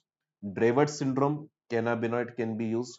And this medicine can be given for the treatment of Lennox-Gastaut syndrome. So cannabinoid, they asked last time in your exam. The fourth option, they gave you Rett syndrome. So guys, in Rett syndrome, we do not have seizures commonly. So in Rett syndrome, this anti-epileptics are not used. Anti-epileptics are not given for Rett syndrome. Like Rett syndrome, mein seizures are less commonly used. But last year they asked you this medicine. It's a new medicine for Rett syndrome. The drug name is trofinetide. So trofinetide is a new medicine that we use for Rett syndrome. This was the drug they asked last time in the exam. So for the treatment of Rett syndrome, they asked you this medicine trofinetide. This is the medicine which is a combination of 3 amino acids given in Rett syndrome. But cannabinoid is an anti-epileptic that is given for Dravet syndrome, tuberous sclerosis, and Lennox-Gastaut syndrome. Now, guys, there is a side effect of anti-epileptic. We call it SIADH. So SIDH is a side effect which is very commonly seen with oxcarbazepine than carbamazepine. This side effect is very commonly seen with oxcarbazepine and carbamazepine. The side effect is SIDH. Now, what are the risk factor? In which patient this SIDH is more common? The first risk factor is old age. Second risk factor is high dose of the medicine. So high dose of the medicine, old age, and if you give this medicine, if you give carbamazepine along with diuretic therapy, if you give carbamazepine along with diuretic therapy. Number four, if the patient is on multiple drug therapy. If the patient is on multiple drug therapy, these are the four risk factors of SIADH caused by oxcarbazepine more commonly than carbamazepine. First is old age, increased dose of carbamazepine or oxcarbazepine. When you give medicines along with thiazide diuretics, I hope you must be knowing during SIDH, patient develop hyponatremia. And thiazides can also cause hyponatremia, so this risk is always there. And multiple drug therapy. Now we have a drug sodium valproate. Sodium valproate is a broad spectrum anti-epileptic medicine. This medicine is blocker of sodium pathway. This is blocker of calcium pathway. Sodium valproate is a drug that is inhibitor of GABA metabolism as well. So this medicine can inhibit the GABA metabolism by inhibiting one enzyme that is GABA transaminase enzyme. So last year they asked you this question. This is GABA transaminase enzyme inhibitor. This can also result in GABA synthesis. This medicine can also result in GABA synthesis by stimulating carboxylase enzyme. So by stimulating carboxylase enzyme, sodium valproate can increase GABA synthesis, and this medicine can also inhibit the NMDA receptor of glutamate pathway. So this is your sodium valproate. This is inhibitor of glutamate pathway. Increase the GABA synthesis by increasing the carboxylase enzyme, inhibit the GABA metabolism, inhibit calcium channel, inhibit sodium channel, and one of the very important side effect of this medicine is liver toxicity. So this medicine can cause liver toxicity, can result in hyperammonemia and result in encephalopathy as well. Result in liver toxicity, hyperammonemia, and encephalopathy. So we have to give the antidote. So what is the name of the antidote that is given with valproate to prevent the side effect? The name of the antidote is carnitine. So carnitine is the antidote that we can use along with valproate to prevent the side effect of this medicine. Now, what are the risk factor? What are the risk factor for this liver toxicity? The risk factor for liver toxicity is the high dose of the medicine when given to a child less than 2 years of age. Number three, when this sodium valproate is given along with liver enzyme inducer. So when you give sodium valproate along with liver enzyme inducers, for example, I will give this medicine with carbamazepine or phenytoin. When I give this medicine with carbamazepine or phenytoin, then the risk is very high. So liver toxicity is a very important side effect of sodium valproate. This you must be knowing when you're going for the exam. So three small topics I have covered in antiepileptic, but overall this topic of antiepileptic is important for the exam. Now after this antiepileptic, I am moving on to topic number 18. And if we talk about this topic number 18, let me check my list, where I have made this list of important topics. Yes, so we have a topic of antipsychotic drugs. So this topic you must have covered in psychiatry also. So I will not cover this topic in detail. So antipsychotic, like you must be knowing, there are two types of antipsychotic, first generation and second generation. Now guys, first generation antipsychotic, they are not asking. You have to concentrate only on second generation antipsychotics. So second generation antipsychotic medicine, very, very important topic, especially the side effects of these medicines. So second generation antipsychotics, we also call them atypical antipsychotics. Second generation antipsychotics, also known as atypical antipsychotic. This is very, very important. Now, all these medicines which are second generation antipsychotics, they are mainly blocker of serotonin 2 receptor, but they also block the dopamine pathway. So these medicines have 5-HT2 blocking effect. Also, these medicines block dopamine pathway. But who will tell me what is the name of a medicine which also block D4 receptor? Who will tell me the name of a antipsychotic which also block dopamine 4 receptor? Who will tell me the name of the medicine which is partial D2 agonist? Who will tell me the name of a antipsychotic which is partial D3 agonist? Who will tell me the name of an antipsychotic which has no dopamine blocking property?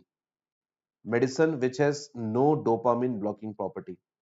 So the medicine which is second generation antipsychotic, and that medicine also has property of blocking the dopamine 4 receptor. This medicine is clozapine, and because of the same property, this is the only medicine which can reduce suicides in patients of psychosis. Now, the medicine which has partial D2 agonist property, the drug name is aripiprazole. Partial D3 agonist property, this property is with cariprazine. So, this property is with cariprazine. And the medicines which have no dopamine blocking property, this medicine is pimavanserin. So, medicine name is pimavanserin. And we have a new medicine. The drug name is lumateperone. So the drug name is lumateperone. So lumateperone is a new medicine which has no dopamine blocking property like pimavanserin. So lumateperone has got approval in last month 2024. So there's a low chances of asking lumateperone, but pimavanserin is important for your exam. So these are the some exception to the rule of normal mechanism of action, right? Now, if I ask you this question, out of all antipsychotic, which antipsychotic is safe to use in patients of liver disease? So which antipsychotic is safe to use in patients of liver disease? Answer is paliperidone. So paliperidone is the only drug that is safe to use in liver disease. Rest of the antipsychotics we need to decrease in patients of liver disease. Next is, which is the fastest acting antipsychotic? The fastest acting antipsychotic is acinapine. Acinapine given by sublingual route. This is the fastest acting medicine. Second fastest acting medicine is lurasidone. Lurasidone is a second fastest acting medicine that is given during acute emergencies, acinapine and lurasidone. Right, guys? Now, lurasidone, okay, there are two medicines when given after food. Okay, leave this point. This is not important. Okay, so if we talk about other points regarding the medicine side effects, so if we talk about antipsychotic side effects, now these medicines can block the dopamine pathway, and by blocking dopamine pathway, the medicines can cause extra pyramidal symptoms. Medicines can result in extra pyramidal symptoms, can result in hyperprolactinemia. Now, this side effect is maximally caused by risperidone. Now, this side effect is minimally caused by clozapine. Minimally caused by clozapine. Also, it is less commonly seen with quetiapine, less commonly seen with olanzapine, aripiprazole. So, all these medicines have less chance of causing this side effect, like pymavanserin. So all these medicines which have no activity on dopamine pathway or very less activity on dopamine pathway, they will cause less chance of extra pyramidal symptom and hyperprolactinemia. Now these medicines can block the histamine receptor. So all medicines can cause sedation and drowsiness. So medicines can cause sedation and drowsiness. Now this is maximally caused by clozapine. This is maximally caused by clozapine, and this is minimally caused by pymavanserin. This is minimally caused by pymavanserin. Number three, medicines can cause metabolic problems. Medicines can result in metabolic syndrome. Now, metabolic syndrome maximally caused by clozapine and olanzapine. This is maximally caused by clozapine, olanzapine. This is minimally caused by ziprasidone and pymavanserin. This is minimally caused by ziprasidone and pymavanserin. Now, these medicines can also result in alpha 1 blocking property, can result in hypotension. Medicines can block the muscarinic receptor, can result in anticholinergic side effects. Now, these side effects, which are alpha 1 blocking effect and anticholinergic side effect, this is maximally caused by clozapine. This is minimally caused by aripiprazole. Minimally caused by aripiprazole. The last is QT prolongation.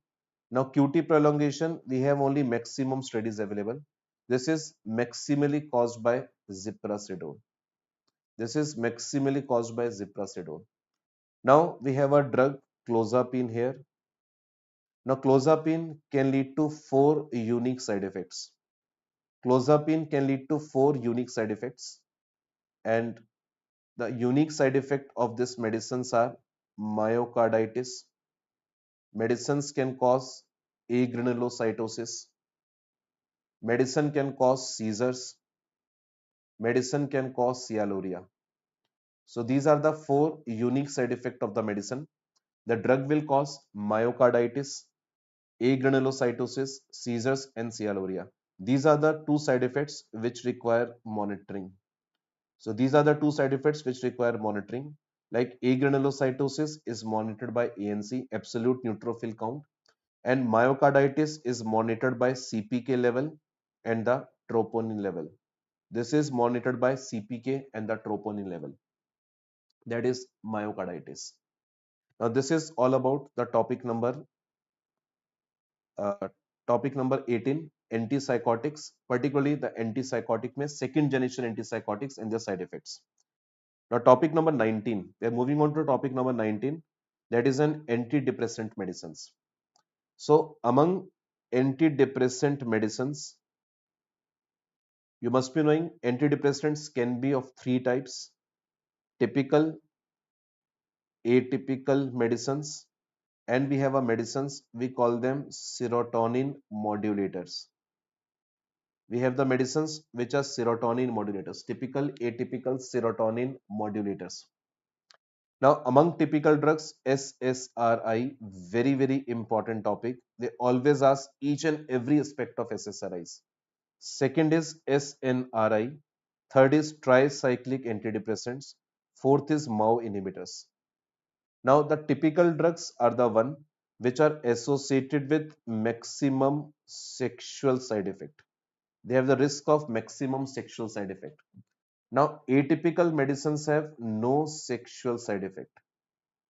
Now, which medicines belong to this class? We have medicines like bupropion. Now, bupropion is a drug. This medicine can cause weight loss and medicine can cause seizures as a side effect. We have a drug like metazapine.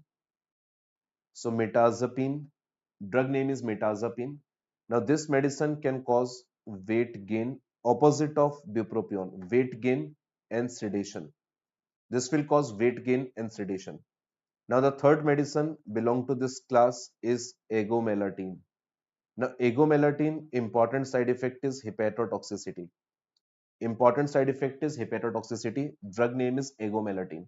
These are the medicines which have no sexual side effect, and bupropion is a drug which has the like minimal sexual side effect. Among all antidepressant, this has the like which word should I use for this? Like if I want to write minimal side effect. So out of all the minimal sexual side effect. So minimal sexual side effect is caused by bupropion. Like even less than metazapine, less than agomelatine, out of three medicines, like all the three medicines will cause minimal sexual side effect or no sexual side effect. But if you compare these three medicine among each other, so bupropion has the minimal one. So according to the latest guidelines, we should use bupropion in those patients who have the problem of sexual dysfunction. Now, the medicines which are serotonin modulators. Now, these medicines have like intermediate of two. Like if I compare the typical antidepressants which have the maximum and atypical drugs have no, modulators have intermediate of two. Like they can cause sexual side effect, but they have less chances. So trazodone. So medicines belong to this class is trazodone. One of the important side effect of trazodone asked last time in your exam, priapism. Now we have a drug nefazodone. So nefazodone is a drug. This medicine can cause liver dysfunction. This medicine can cause liver dysfunction. We have a medicine vilazodone. We have a medicine vilazodone, and we have a medicine vortioxetine. So these are the four medicines which are known as serotonin modulators: vortioxetine, vilazodone, nefazodone, trazodone. So guys, you can see all medicines end with the word don. So trazodone, nefazodone, vilazodone, but there is a different name, vortioxetine. And guys, this medicine is the only antidepressant which can improve the patient cognition. This medicine is the only antidepressant which can improve the patient cognition. This is important to know for the exam. It's the only medicine that can improve the patient cognition. And the important side effect reported with this medicine is nausea. The only important side effect reported with this medicine is nausea. Now, last month in 2024, there is a drug Gepirone. So, Gepirone is a medicine that is serotonin 1A receptor agonist. This is a like, have you heard about guys Buspirone? So, just like Buspirone, similarly, we have a drug Gepirone. So Gepirone is a serotonin 1A receptor agonist. This medicine has got approval for the treatment of depression. So it's a new medicine that has got approval for depression last month. The drug name is Gepirone. It's a serotonin 1A receptor agonist medicine that we can use in day-to-day practice. Right? So let me check the other updates of this topic. Okay.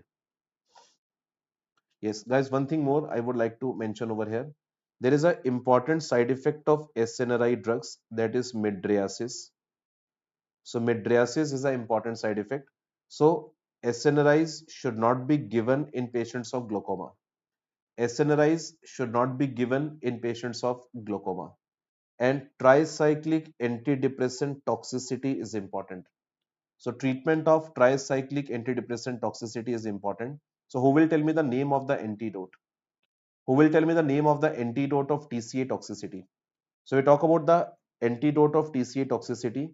The antidote is sodium bicarbonate, but you have to read this topic in detail because this topic is important for the exam. So topic number 19, antidepressants that we have covered. Now topic number 20. So guys, it's already 1 hour 50 minutes. So we have to move bit fast. So topic number 20 is drug de-addiction topic. So drug de-addiction, there is nothing new which happened in last 1 or 2 months. So drug de-addiction, whatever you have covered in psychiatry, that is more than enough. But one MCQ is confirmed from this topic of drug de-addiction. Topic number 21, opioids. So opioids is a very, very important topic. This you must have covered in anesthesia. So anesthesia faculty will must have taught you opioids.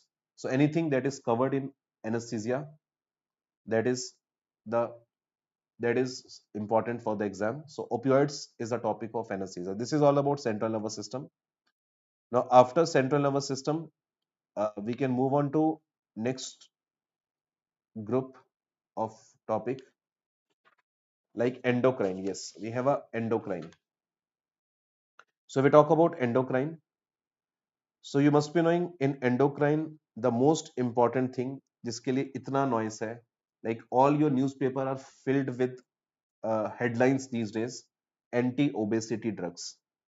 So anti-obesity treatment we have found. So obesity treatment we have found, and there is a very, very high chance that you will get MCQ on anti-obesity drugs. So new treatment have been discovered. The drug name is tirzepatide. So itna zyada noise, like every day newspaper main heading anti-obesity drugs. The people are buying the medicines from the gray market in black. The stock is not available in the market. Results are so good with this medicine tirzepatide, very, very important for the exam. This is dual GLP and GIP analog. So this is a dual GLP and GIP analog. So this is important, very, very important with this drug, and results are also very good. So this is the medicine. This will cause maximum reduction of weight. So maximum reduction of the weight is seen with this tirzepatide, and this is the medicine after stopping the treatment. After stopping the treatment, there is no recurrence of weight gain. There is no recurrence of weight gain that has been seen when people have taken the tirzepatide. So no recurrence of weight gain, maximum reduction of the weight. Tirzepatide is a drug of choice for obesity these days. Other medicines which have got approval for obesity, medicines are liraglutide and semaglutide. So liraglutide, semaglutide, these medicines are only GLP-1 analog. So these medicines also have got approval for obesity, but there is a risk of recurrence of weight gain. So risk of recurrence of weight gain is there after discontinuing the medicine. So this is a problem with liraglutide, semaglutide. Now the other medicines are not that much important for the exam. Like I can use bupropion. So bupropion we have covered before that. Like this medicine can cause weight loss. So bupropion plus naltrexone combination is also very good. We can also use the medicine like topiramate. So topiramate is a drug that is also been given. Orlistat is a medicine that can also be given, right? So topiramate, ephedrine combination we can use, bupropion, naltrexone combination we can use, orlistat we can use. So these are the medicines that we can use for obesity. But the high chances the question will be asked on tirzepatide is a very, very important drug for the exam. It's a dual analog, GLP-1 and GIP analog. This is the topic number 22 for you. Now moving on to topic number 23. So topic number 23, which according to me is important in endocrine, is anti-diabetic drugs. So anti-diabetic drugs is an important topic. And which drugs you people have to read? You have to read about GLP-1 analogs. So all these medicines end with the word glutide. We have medicines DPP4 inhibitors. All these medicines end with the word gliptin, right? We have the medicines like SGLT2 inhibitors. And the fourth medicine, metformin. So these are the four important anti-diabetics for the exam. Rest of the anti-diabetics, if you want to leave, you can leave. Like they will not ask you. Maximum, if you want to read one more drug, is long-acting insulins. So long-acting insulins names they can ask you. Otherwise, no other thing they will ask you in the diabetes. Now here I would like to tell you only one important point. Then I'll move on to next topic. These drugs you have to read in detail. So please remember, If I talk about the mechanism of action of GLP-1 analog and the mechanism of action of DPP-4 inhibitors. If we talk about their mechanism of action, so when the patient is in fed state, when the patient has taken the food, so this group of medicine will release insulin and decrease the glucagon. But if we talk about DPP-4 inhibitor, they will also do the same thing. They will increase insulin and they will also decrease glucagon. This is in the fed state.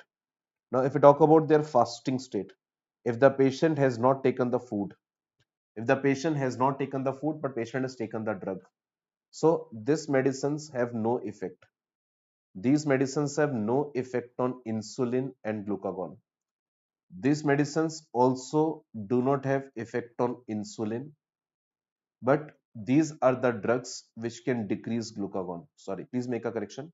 These are the medicines which can increase glucagon in fasting state. So these medicines can increase glucagon in fasting state. What is the effect on natural GLP and GIP level? So these medicines have no effect. These medicines have no effect on natural GLP-1 and GIP level. These medicines can increase the level of natural GLP-1 and GIP by inhibiting the metabolism. So this question they have already asked last year, but this year they will ask you this point. Okay, which is the group of the anti-diabetic that will increase glucagon in fasting state? So this is the group of medicine that can increase glucagon. Now these medicines are safe to use in CKD, right? But these medicines dose need to be decreased in CKD. These medicines dose need to be decreased in CKD, except one drug. There is one medicine which is safe to use in CKD here. The drug name is linagliptin. So linagliptin is the only medicine that is safe to use in CKD. Rest of the medicines dose need to be decreased. Now, guys, in our regular batch, we have discussed these medicines in detail. Like I have already told you 10 important difference between GLP-1 and GIP analog. This is very, very important for the exam. Metformin is also very important drug. It's a drug of choice for diabetes mellitus 2. Last time in AIMS exam, they have asked a question, which anti-diabetic can cause unexplained diarrhea? So metformin is a medicine that will cause unexplained diarrhea. So this medicine can cause diarrhea as a side effect.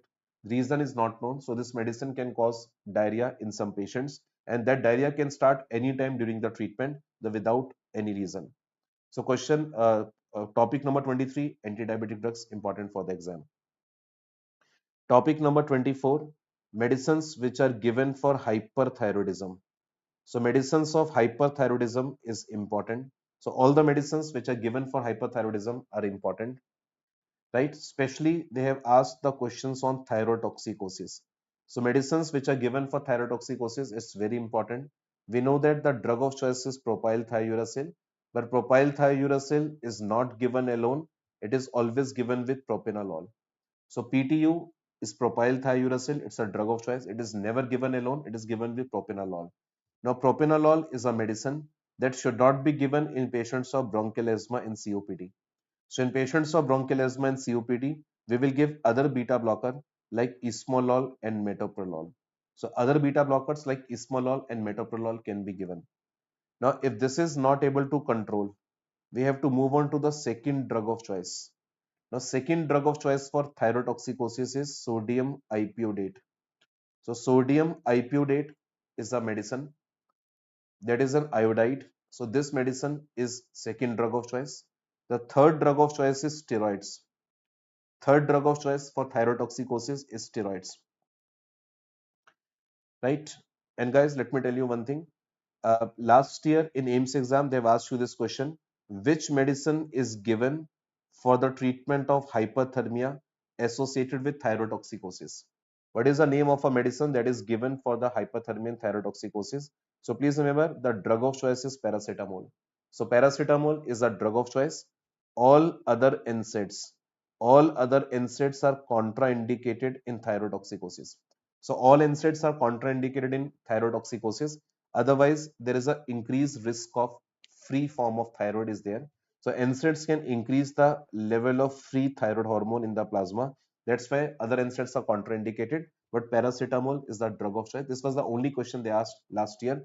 And last year, they asked this question: the patient is a known case of bronchial asthma having a thyrotoxicosis. So propranolol we cannot give. So which drugs we can give? Answer was esmolol was the answer. So esmolol we can give. So question number 24, hyperthyroidism. We know that the drug of choice for hyperthyroidism for maintenance treatment is carbimazole. So carbimazole is a drug of choice for maintenance treatment, and propylthiouracil is a best medicine for thyrotoxicosis. So this topic is also important. Now coming to the topic number 25.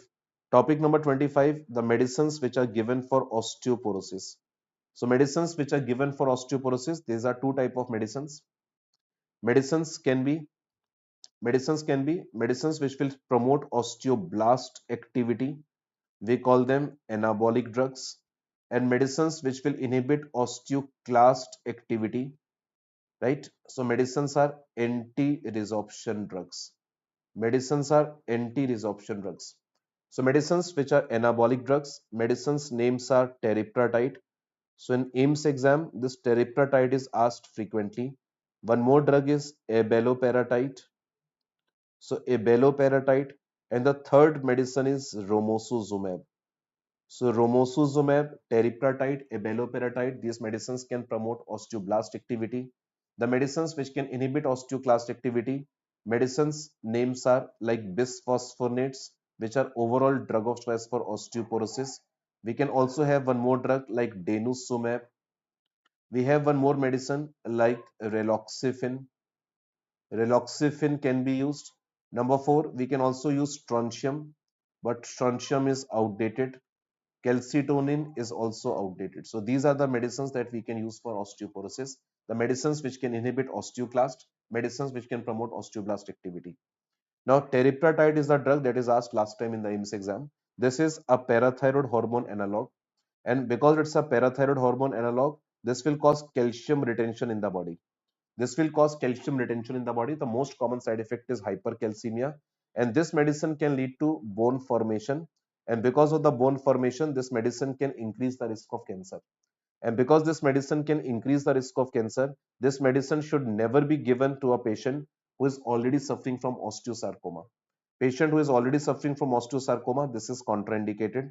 Patients who have Paget's disease of bone, the medicine is contraindicated because in Paget's disease, the risk of cancer is already high, and this medicine can further increase the risk of cancer. So nothing new in osteoporosis. So all the previous concepts are important, and the same questions can be repeated. So concentrate on these medicines which are important in endocrine. So two topics I have chosen from endocrine. One is your diabetes. Three topics, sorry. Second is thyroid. Third is osteoporosis. Now moving on to topic number 26, right? So we have a GIT. So in GIT, guys, uh, anti-emetics. So the topic is anti-emetic drugs. This is very important topic. Like they can ask you which medicine is neurokinin 1 receptor inhibitor. The medicine which is substance P inhibitor, neurokinin 1 receptor inhibitors. All these medicines end with the word patent, and these medicines are given for the treatment of chemotherapy induced nausea vomiting. So antiemetics are important. You should be knowing what is NEPA. Now NEPA is a medicine which is a combination of nitopetant and palinositron. So this is the combination of nitopetant and palinositron. So nitopetant is neurokinin 1 receptor blocker, and palinositron is 5-HT3 blocker, and this is a single dose regimen. This is a single dose regimen for chemotherapy induced nausea vomiting. So for chemotherapy induced nausea vomiting, this is important. So antiemetic topics very important, like 5-HT3 blockers, ondansetron, palinositron. These drugs are important. Even dexamethasone is important. So olanzapine is an antipsychotic which is approved as antiemetic, given for chemotherapy induced nausea vomiting. So all these medicines are given for chemotherapy induced nausea vomiting. This topic is important. So antiemetic topic is important. The second topic which is important here is GERD. Now, in topic of GERD, guys, please remember there is a topic prokinetics. So there are three group of medicines which are known as prokinetics. These are important. I don't know why, but examiners are very fond of asking these topics. Medicines which are prokinetics. So drugs which are prokinetics, medicines are 5-HT4 receptor agonist. Example is like cisapride, mosapride. Medicines are like dopamine 2 receptor blocker. One example is like metoclopramide. And we have the medicines that will directly act on motilin receptor. Medicines that will directly act on motilin receptors like the macrolide erythromycin. These medicines are prokinetic medicines which are important for the exam. Now, who will tell me the important side effect of metoclopramide? I'll give you a hint. This medicine will take entry in CNS. After taking entry in CNS, this will block the dopamine receptor. And by blocking the dopamine receptor, with side effects caused by metoclopramide. So this you people have to tell me, right? Now, there was a new medicine that is approved for peptic ulcer disease. So, vonoprazan is a new medicine. This is a potassium channel inhibitor.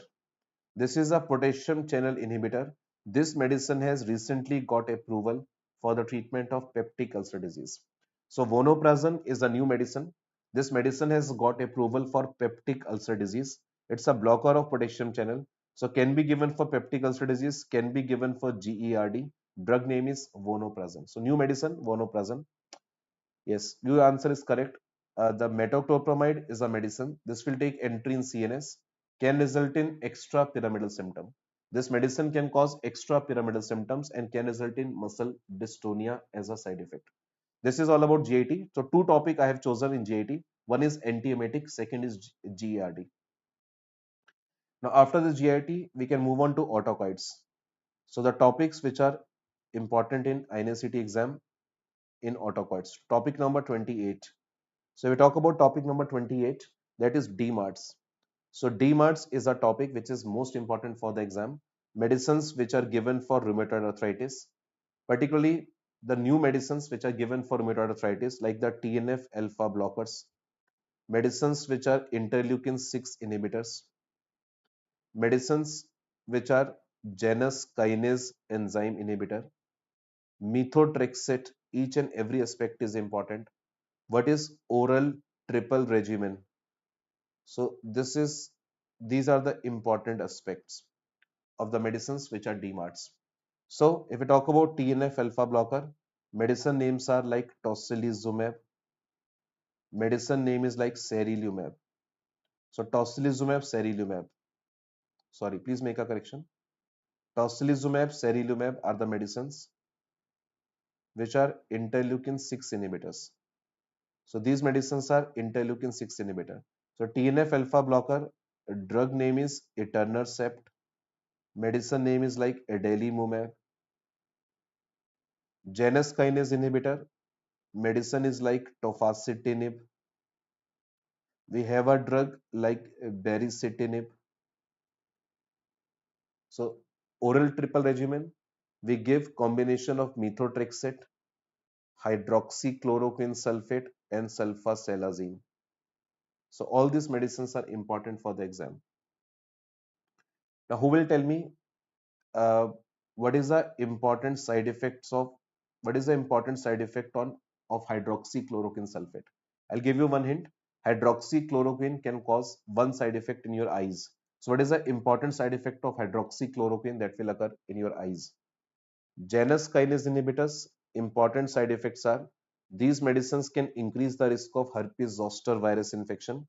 These medicines can increase the risk of deep venous thrombosis. Medicines can increase the risk of deep venous thrombosis. Now, TNF alpha blocker, interleukin 6 inhibitors, these medicines can lead to activation. These medicines can lead to activation of the latent infection. These medicines can result in activation of the latent infection in the body. Particularly, these medicines can lead to activation of tuberculosis. So, these medicines can result in activation of tuberculosis. Yes. So, you people have given the correct answer. Hydroxychloroquine can cause bullseye retinopathy. This will cause bullseye retinopathy as a side effect.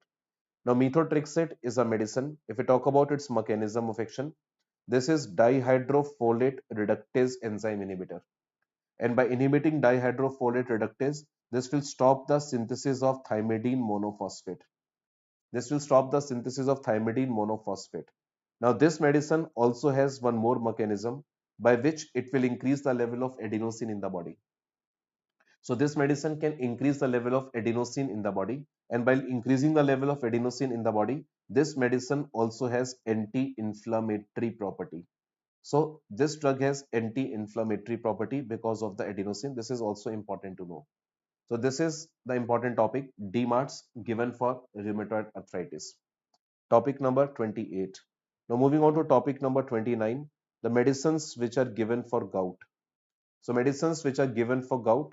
So recently they have asked you the drug of choice for acute attack of gout. So drug of choice for acute attack of gout is NSAIDs. If NSAIDs are not given, you can give colchicine. So colchicine, NSAIDs can be used as a first and the second drug of choice, where the colchicine is a medicine which is inhibitor of WBC multiplication in the lymph nodes, and this medicine can also stop the WBC migration. This will stop WBC migration and WBC multiplication in lymph nodes. So this medicine can be given for acute attack. Now the drug of choice for maintenance treatment. Drug of choice for maintenance treatment is allopurinol. So allopurinol is a drug of choice for maintenance treatment of gout. Now we have the recombinant uricase enzyme. So we have recombinant uricase enzymes.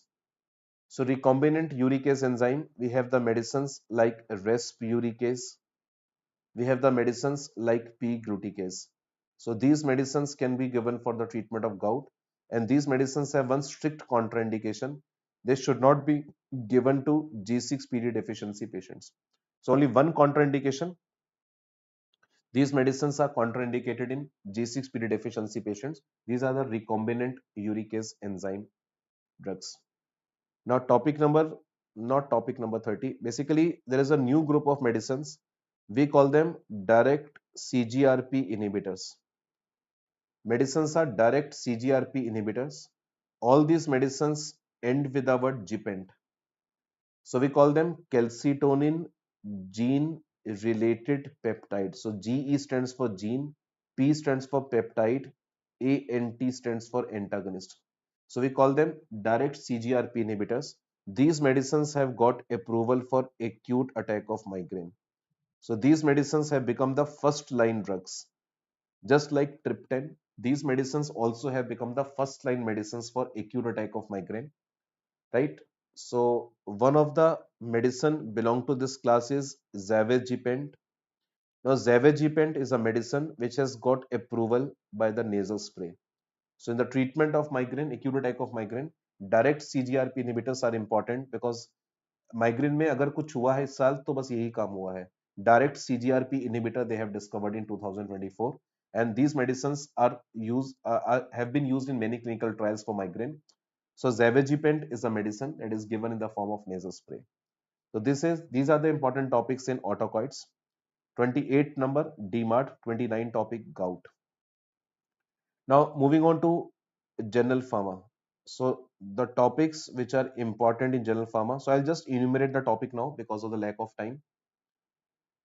So in general pharma, guys, topic number which topic? For topic number 30. So topic number 30, which is important, is dose response curve. So dose response curve, many questions have been asked. You can be asked to find out the drug efficacy, drug potency. You can be asked to know the what is LD50, what is ED50, what is therapeutic index. So DRC is one of the important topic. Second, they can ask you the types of receptors, like which are the nuclear receptors. You should be knowing what are the nuclear receptors, what are the cytoplasmic receptors. So what are the nuclear receptors? Cytoplasmic receptor, membrane bound receptor having the kinase activity, which are the G protein coupled receptors. All these types of receptors they can ask you. Topic number 32, drug discovery, how a new drug is discovered. So how a new drug is discovered, they can ask you. So these are the three topics they can ask in general pharma. Now after that, we can move on to anti-cancer drugs.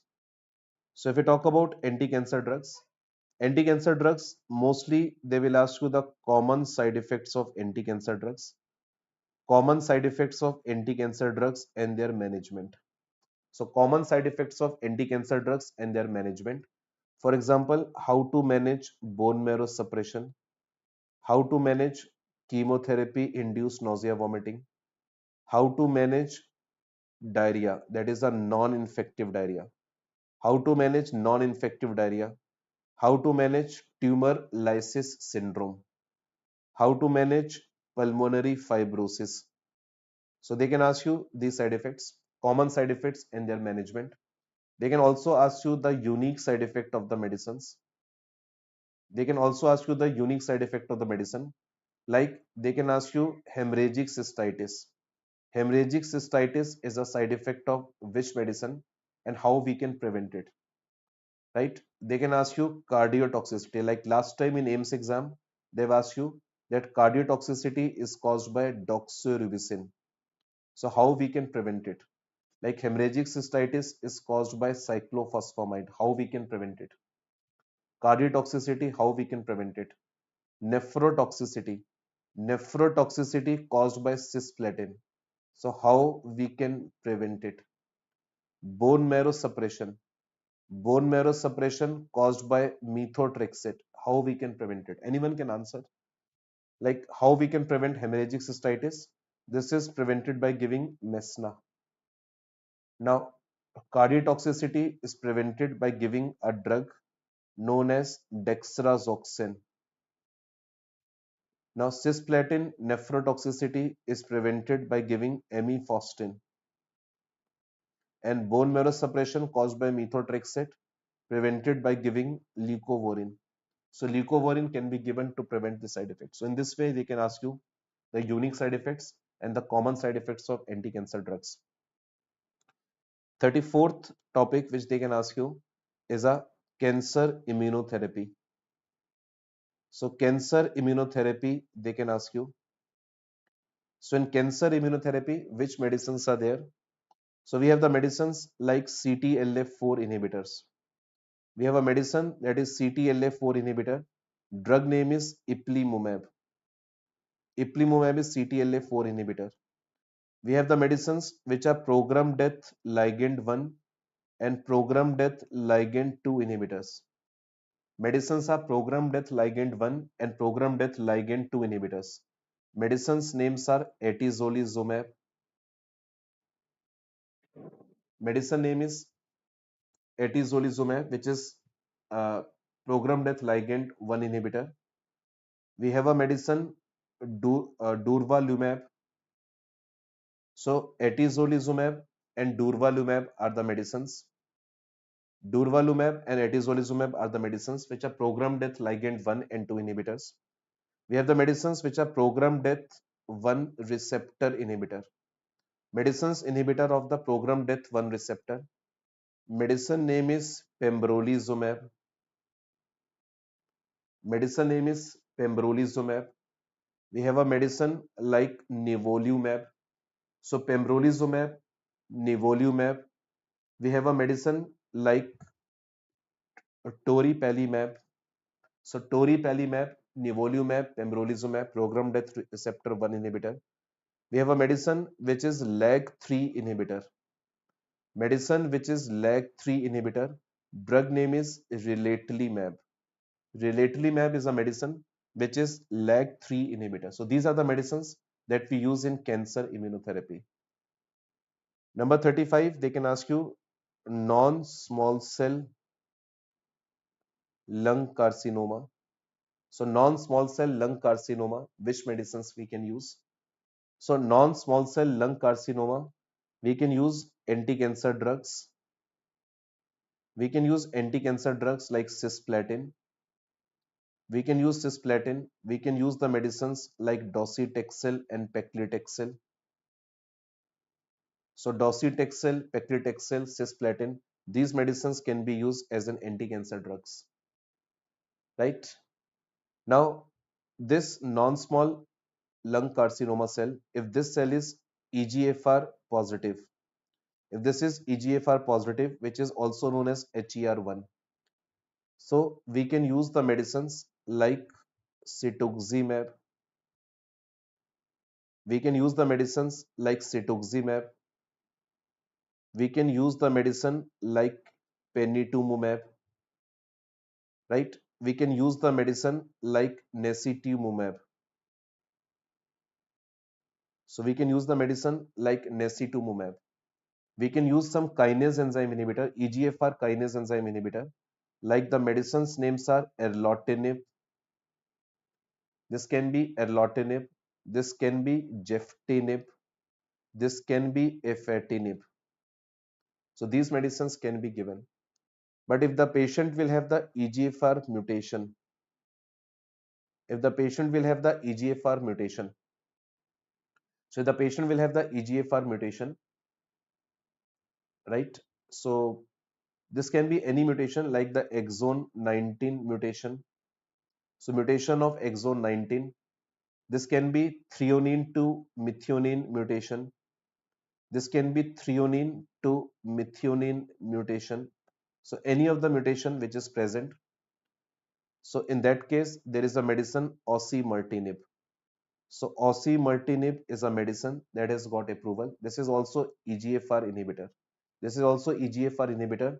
This medicine has got approval for this condition. Now, this is one very important drug for the exam. The drug name is alectinib. Now, alectinib is a medicine. This is given for this cancer where we have the uh, where we have the sorry, please make a correction. This is given for the lung carcinoma, which is ALK positive cancer. So any patient which is ALK positive, ALK is anaplastic lymphoma kinase. Guys, I'm so sorry that I am just copying down the new medicines from the page which is in front of me. The reason is these are the latest medicines, like they have got approval in 1 month back or maybe 2 months back. So last year, osimertinib they have already asked. Osimertinib they have already asked last year, and they have already asked these medicines, cetuximab, panitumumab, all these medicines they have already asked in the exam. So this is a high time that they are going to ask this medicine, alectinib. So alectinib is given for the ALK positive cancer. So ALK positive cancer, this is the very, very important drug for the exam, right? Now, they can also ask you which medicines we can use for breast cancer. So the medicines which are given for breast cancer, which is HER2 new positive breast cancer, there is a medicine trastuzumab. So trastuzumab is a medicine that we can use. We can use the medicine like pertuzumab. So trastuzumab, pertuzumab, these medicines can be used, right? And we have a medicine like lapatinib. Lapatinib is HER kinase enzyme inhibitor. This is a HER kinase enzyme inhibitor. Like this is inhibitor of HER2 as well as it is inhibitor of HER1. So this is inhibitor of both HER1 as well as HER2. The drug name is lapatinib. So this medicine can be given for breast cancer, right? So these are the important drugs which I think can be asked in your exam, right? Topic number 36. Now after this topic number 36, last is antimicrobials. Yeah, guys, what would I do with this PDF? All things are for you only. So antimicrobials. Now antimicrobial is a bit tricky topic in AIMS exam. They mostly ask you the PSM programs. They may mostly ask you the PSM program, so that you must have covered in your PSM class. So they will ask you the TB drugs. They will ask you the leprosy drugs. So they can ask you TB drugs, leprosy drugs. They can ask you the malaria treatment. So malaria treatment they can ask you. HIV treatment guidelines they can ask you. So all these are PSM program. Whatever is given in your PSM program, they can ask you, like TB drugs, leprosy drugs, malaria treatment, HIV treatment. Nothing new here. All things are same. So no need to tell you anything because these are already there in your notes. So this is like 1 or 2 MCQs are confirmed from this. Topic number 38, which I think is important for you. Yes, guys, there is an antiviral drugs. In antivirals, if I have to tell you some new drugs, drug name is Tecovirimat. Now, tecovirimat is the only drug which has got approval for monkeypox. This is the only drug which has got approval for monkeypox so far. So, tecovirimat is the only drug which has got approval for monkeypox so far. One drug, baloxavir. Now, baloxavir is a medicine that is given for the treatment of swine flu, given for the treatment of swine flu, which is refractory to oseltamivir. So, any swine flu refractory to oseltamivir, we can use this medicine, baloxavir. We have a new medicine, letermovir.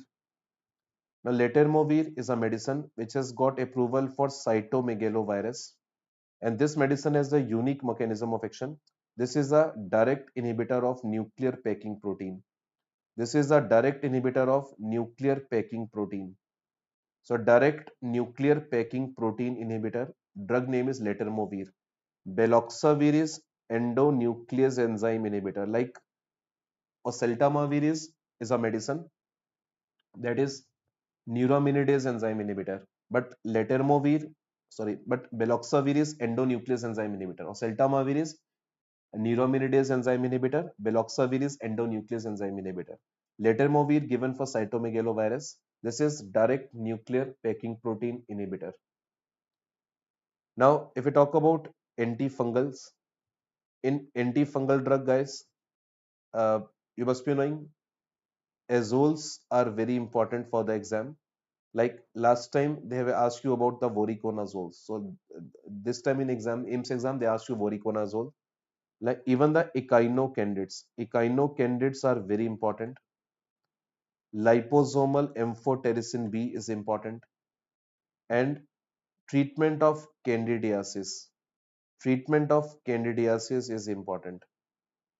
Now, please remember, echinocandidates are the medicines which are always given by IV route, and these medicines are inhibitor of beta glucan synthase enzyme. These medicines are inhibitor of beta glucan synthase enzyme, and by inhibiting beta glucan synthase enzyme, they are inhibitor of bacterial cell wall, and they are given by IV route. Now we have found a oral alternative of this. The oral alternative of this medicine is Ibrexa fungirap, right?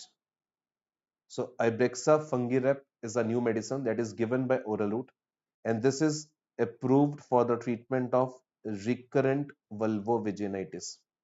So recurrent vulvovaginitis caused by Candida, and echinocandidates and Ibrexa fungirap is a medicine that can be given for the treatment of all type of Candida species. So candidiasis treatment is important to know. This is in antifungal, right? And if we talk about the last topic, topic number 40, antibiotic indications. So antibiotic indications, nothing new. Last 10 years they were same. Even after 10 years they are same. But you people have to mug up, right? You have to mug up all these medicines which are use antibiotics, where the medicines are used, for which indication they are used, right, guys? So so Shiv Kumar, any drug that ends with the word clib is a cell cycle inhibitor, right? So questions have not been asked in recent past, so I will not say that topic is important. So these are 40 topics I have chosen for you that are important for your exam based on the last 5 year or 10-year criteria. Now, guys, after that, if you have any doubt regarding anything, you can directly message me on this number, WhatsApp number, and I'm also there with you on Telegram, on DBMCI Premier Group. And in case you want to join my Telegram group, the name is Dr. Saurabh Bhatia Pharmacology, right? So you can join this group also in case you want, and you want to tag me. I'll be there with you on DBMCI Premier Group. So in case you have any doubt, you can directly tag me over there. Guys, I hope you people have enjoyed this short session because I did not have much of time to explain each and everything. So I tried my level best. So I tried my level best to explain you everything.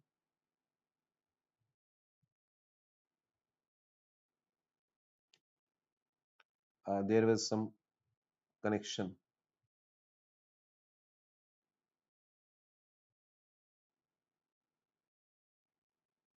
right, guys? So take care of yourself and all the best for your exam.